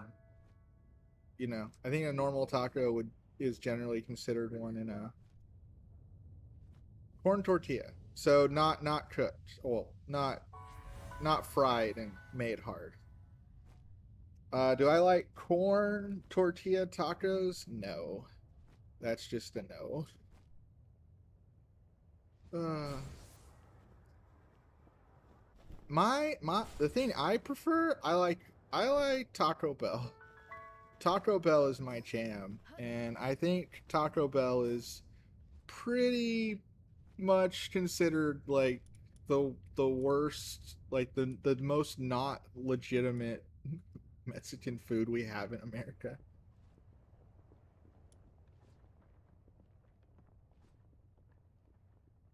Like, oh, uh, okay, so that's how that works. My BIL is Mexican, and I don't know what BIL is. His Mexican made great tacos. He called them authentic, and they were great. Were they corn tortilla? Sneezes. Well, technically, that's also correct. Hard shell tacos exist. They're just rolled up and flantas.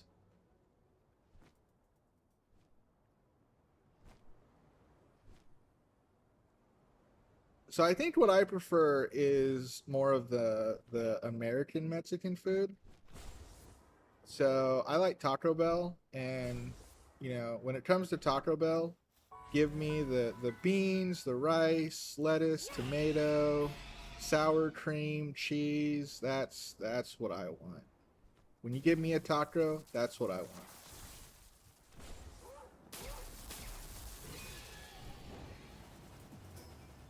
Uh, Corn tortillas, yeah. Corn. I know corn tortillas are more genuine.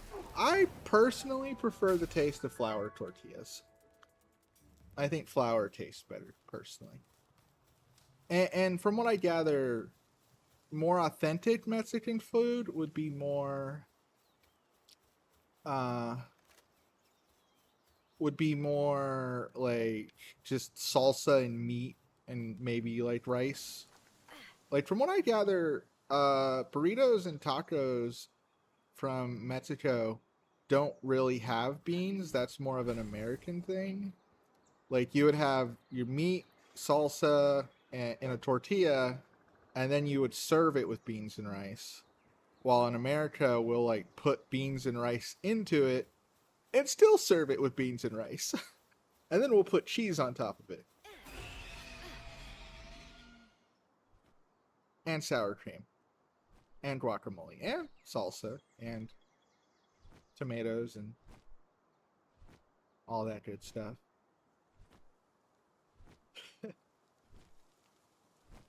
Okay, one more look at the base for the possible time lapse that'll happen in the future. Do, do, do. We'll take a little bit of a fly with it this time, though.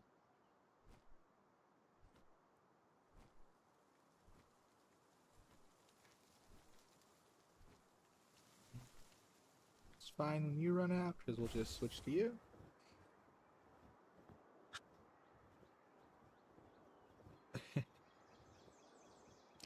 Fun fact, though. My favorite food is, well, yeah, my favorite food's Mexican.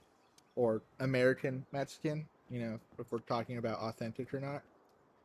But my my absolute most favoritist food in the world is an enchilada. But I've also heard enchiladas aren't really authentic, so I don't know what counts as authentic or not. All I know is beans and rice are yummy, and I like them.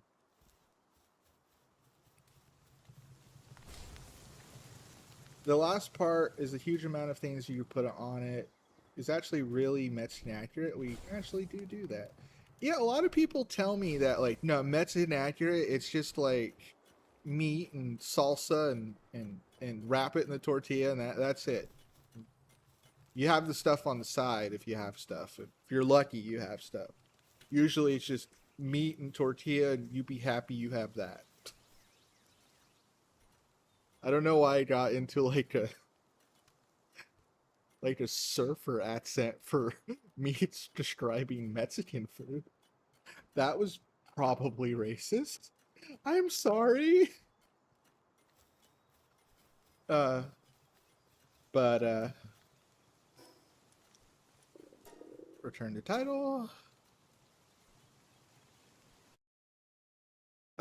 Yes, we put heinous amounts of shit on top. Okay, well, I'm gonna be closing stream soon, but I like this conversation, so I will remain for a couple more minutes of this conversation. And uh uh uh so my next question is do you have a food that you do you, Is an enchilada something you would describe as authentic Mexican, or is that fake Mexican, or non-authentic, I suppose.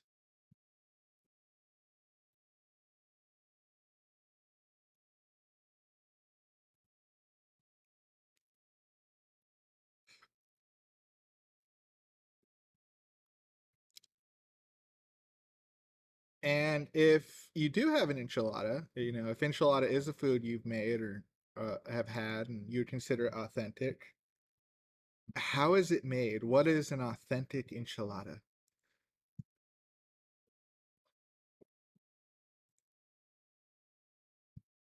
You can put my hat back on. I know Sneezes likes my hat better. Also, I messed around with my jiggle physics a little more. Let's see. They don't look like they're doing it. Let's see. Settings.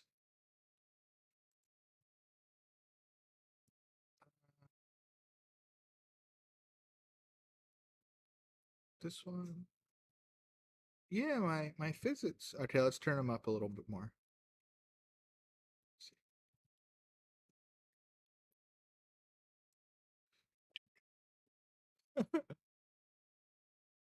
That's almost too much physics, huh? Jiggle. Okay, sorry. I was being dumb. Let's see. What is chat saying? Uh, Here, and by here I mean my family, we treat it more as a quesadilla made out of chicken and covered in green salsa. Yeah, that part tracks. I know chicken enchiladas use green salsa, and beef enchiladas usually use red uh, salsa. Well, we call it enchilada sauce here, but it's basically just salsa without all of the chunks. Um, so the way we prepare it in America, at least, um, you take your corn tortilla and you just drench it in the sauce. Like, I don't mean like you put sauce on it. I mean you take like a bowl of the sauce. So think of salsa, but you've taken all of the chunks out. You just have like salsa juice, and then you dip the tortilla in there, and you wait until it's completely covered, and then you put it in a pan, and then you fill that with your meat and cheese usually, and then you wrap it, and then you do that for a whole pan, and then on top of the pan you put more cheese and usually black olives. I don't like black olives, but that's what the recipe usually calls for. And then you bake it in the oven, and the the salsa juice like gets into the corn tortilla, so it doesn't get crunchy from cooking. It still stays soft, and it's just soaked in salsa juices, and all the cheese melts, so when you cut it, it's just gooey and oozing, and you have your meat and your salsa flavor and your tortilla, and yeah, that's what I know as an enchilada. uh Beef enchiladas do not exist here. That is American Mexican stuff. At least I do not think they do. All I know is that in America, traditionally, you do green sauce with chicken and red sauce with beef. So normally you do shredded beef. It's funny. I made enchiladas with my girlfriend once, and she didn't want to spend more money, so she was because I had spent like a few $100s to fly out to her, and she was really self conscious of how much money I spent. So when we went to the store to buy enchilada stuff, she's like, "How about instead of shredded beef, we just get ground beef?" And I realized we made ground beef enchiladas, which is not what the recipe calls for. And as a result, it tasted like taco enchiladas, and it was just, it was weird. I didn't hate it. It's just the taste was so different. Uh, my mother bakes both types, LOL, and the more authentic enchiladas and the American made enchilada casserole. Yeah, the American enchilada is like a casserole. Um, so, but yeah, Tord, I should get enchiladas at some point, and I'll have to send you a picture. But yeah, the American enchiladas are like a casserole, but it's like my favorite food ever. Actually, Tord, uh, wait, it's just a taco covered salsa and folded differently. It's just a taco covered in salsa and folded different. I mean, but it's awesome. I can't stick my tongue out because I don't have an iPhone. Okay, be honest with me. Is this too jiggly?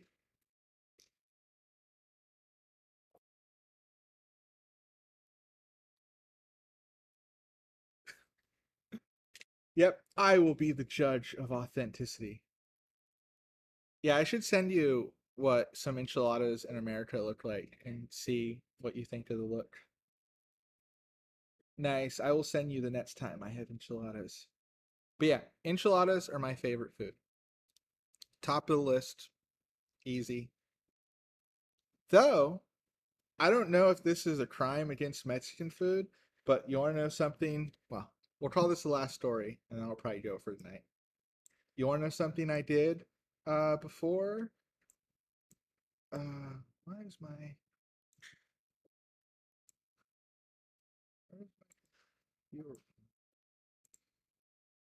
Oh crap, I had more people enter stream. Why is there more people entering stream after I turn the game off? What is this? Uh, well, welcome. Kizu talks about Mexican food. Authentic or not? You be the judge. That I will not dispute. Uh, it, it is as Nisa says, there is no time for jiggle visits when there is hat. There is hat.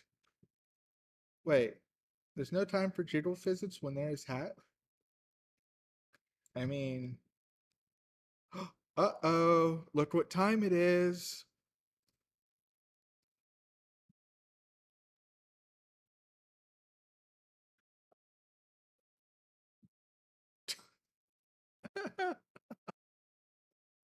Okay, so last Mexican story. I don't know if this is a crime against Mexican food, but this is something I literally did once.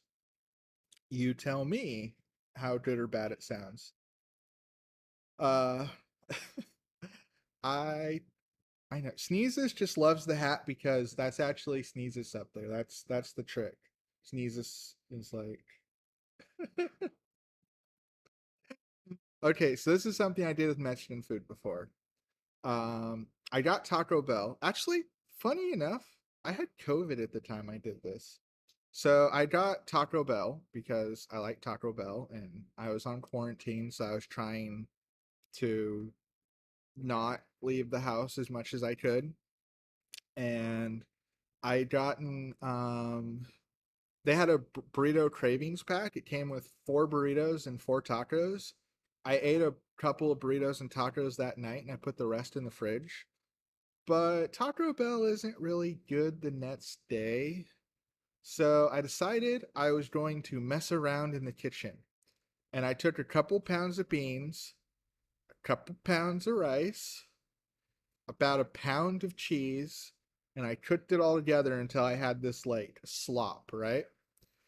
Um, of refried beans and rice. It was mixed together and there was like no moisture left in it, so it was very sticky. It was like this paste, and I smeared like a small layer of it at the bottom of a pan, and then I started cutting up the burritos and the tacos into like little bite-sized chunks, and I started dropping them in at random places along the spread of beans, rice, and cheese. And then once I had gotten a few chunks in, I did another layer of the beans, cheese, and rice. I completely covered all of the chunks.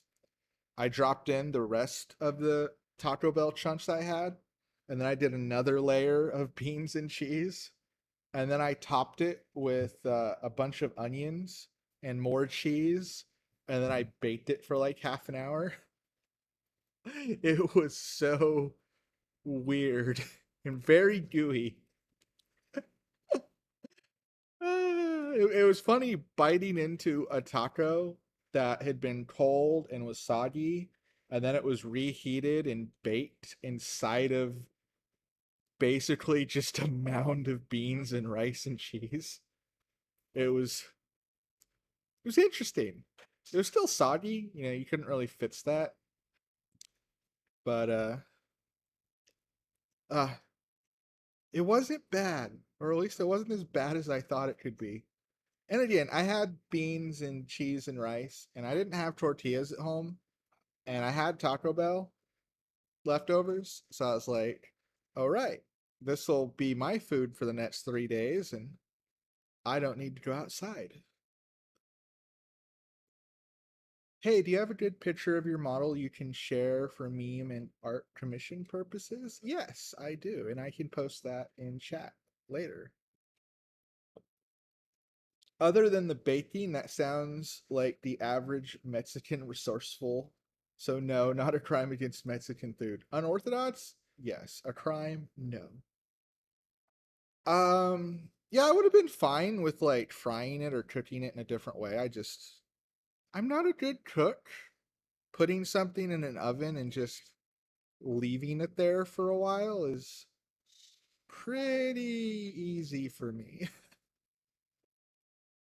I understood your question, Sneezes. You know what? I have Discord pulled up. I'm gonna put it in general. You can save it and move it to, or repost it in memes if you want, or sorry, the wherever you want to post it for easy access. But I will post it right now before I log off. So first, I will put the bug in because I need to replace the wow with the one with the bug. And two, what else do we have? Art. No, we don't have art of the bug. Uh, any of the backgrounds? No. Nope. I don't think any of that's needed. uh,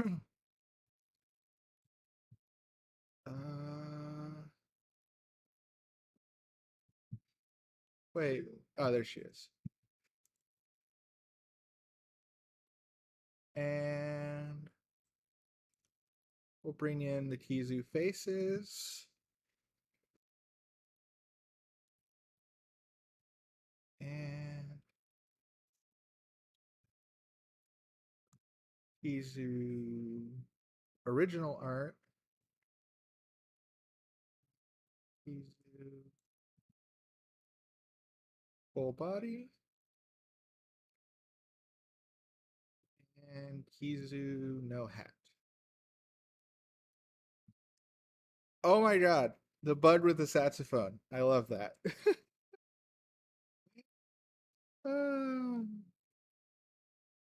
uh, Kizu art for meme and references.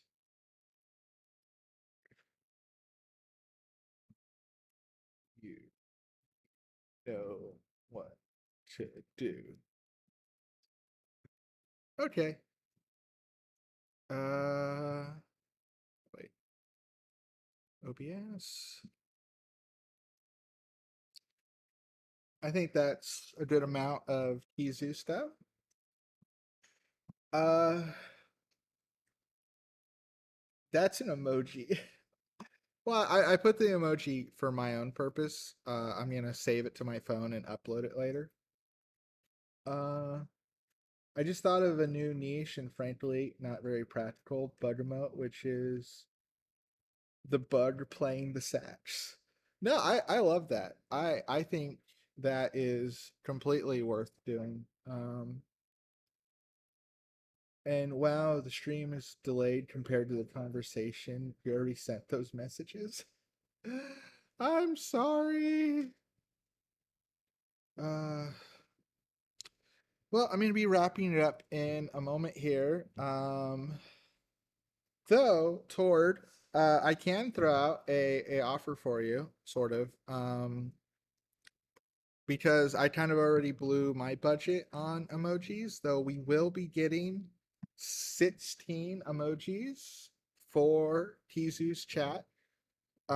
So 19 in total if you count. Oh, it's a little over 20 if you count the fan made ones too. But the emote maker girl, she is making. She has commissions open for 5 USD, the price of a super chat. You can commission whatever buddy, whatever book bug emote you want. And if you think creating a jazzy sax playing book buddy sounds cool, then go for it. I mean, you're the one that's gonna do a music cover with a Kizu thing. Your book bug persona being a music bug sounds beautiful. And Um, not only that, I do suggest one thing though. If you decide to do that, which you don't have to, it's just a suggestion. If you do that, when you commission her, you should make your bug different than the one above me. Like keep the antenna, the design, but how about play with the color or play with the colors? Maybe give him a pattern, maybe give him something different. That way it can be your version of the book bug. I think that would be a cool idea. But uh that's up to you. The legendary emote maker is offering commissions, and I think she would be fine with doing one like that. A Wheatley bug. Yeah, a Wheatley bug playing a saxophone. I mean, why not? That sounds cool. Am I wrong? Anyone else in here? That sounds cool, doesn't it? I'm broke though. Like, I have some muns, but I want to save it for upgrading my PC. That's fine. I would never try to pressure you into that. Um, but that's something that I think it would be really cool to see if you ever manage to, go in that direction. Maybe maybe if I get my own funds up, I can pay for it and you can still design it. We'll see. It's it's a tricky scenario. But I definitely can't do that at the moment because I've already got a bunch of commissions from her. But it was more if you didn't know. I didn't know if you saw that part in the Discord, and if you didn't, well, I wanted you to know. A Wheatley bug playing a sax. uh, all right, but I'm gonna ask now. Uh, $5 is like 80 MSSN for me. I don't know the conversion. Actually, I guess it's not like a super chat then, huh? Because super chat converts to your local currency, doesn't it? What is MXN? That's on par with Wheatley as a character, though. To the ah, well, we might be able to do something in the community, like raise up community funds for emotes or something. I don't know. There's ideas to be had in the future. Mexican peso. That's MXN. That's so XN is peso. MX is the M. I don't know. Oh yeah, fair enough. Like, I would never want you to think I was pressuring you. I just didn't know. I didn't know what the. I didn't know if you knew. And you had such a good idea for one. So, but okay. If you guys have any final. Oh, MXN is just Mexican. Got it. See, I learned another thing.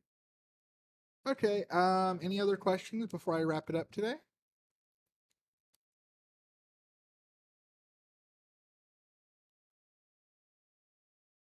Achoo! But that's like the logo for our currency. Yeah, that's fair. I just didn't I didn't know all the details there. I'm sorry if I came off as weird there. Not for me. Have a good day, Miss K.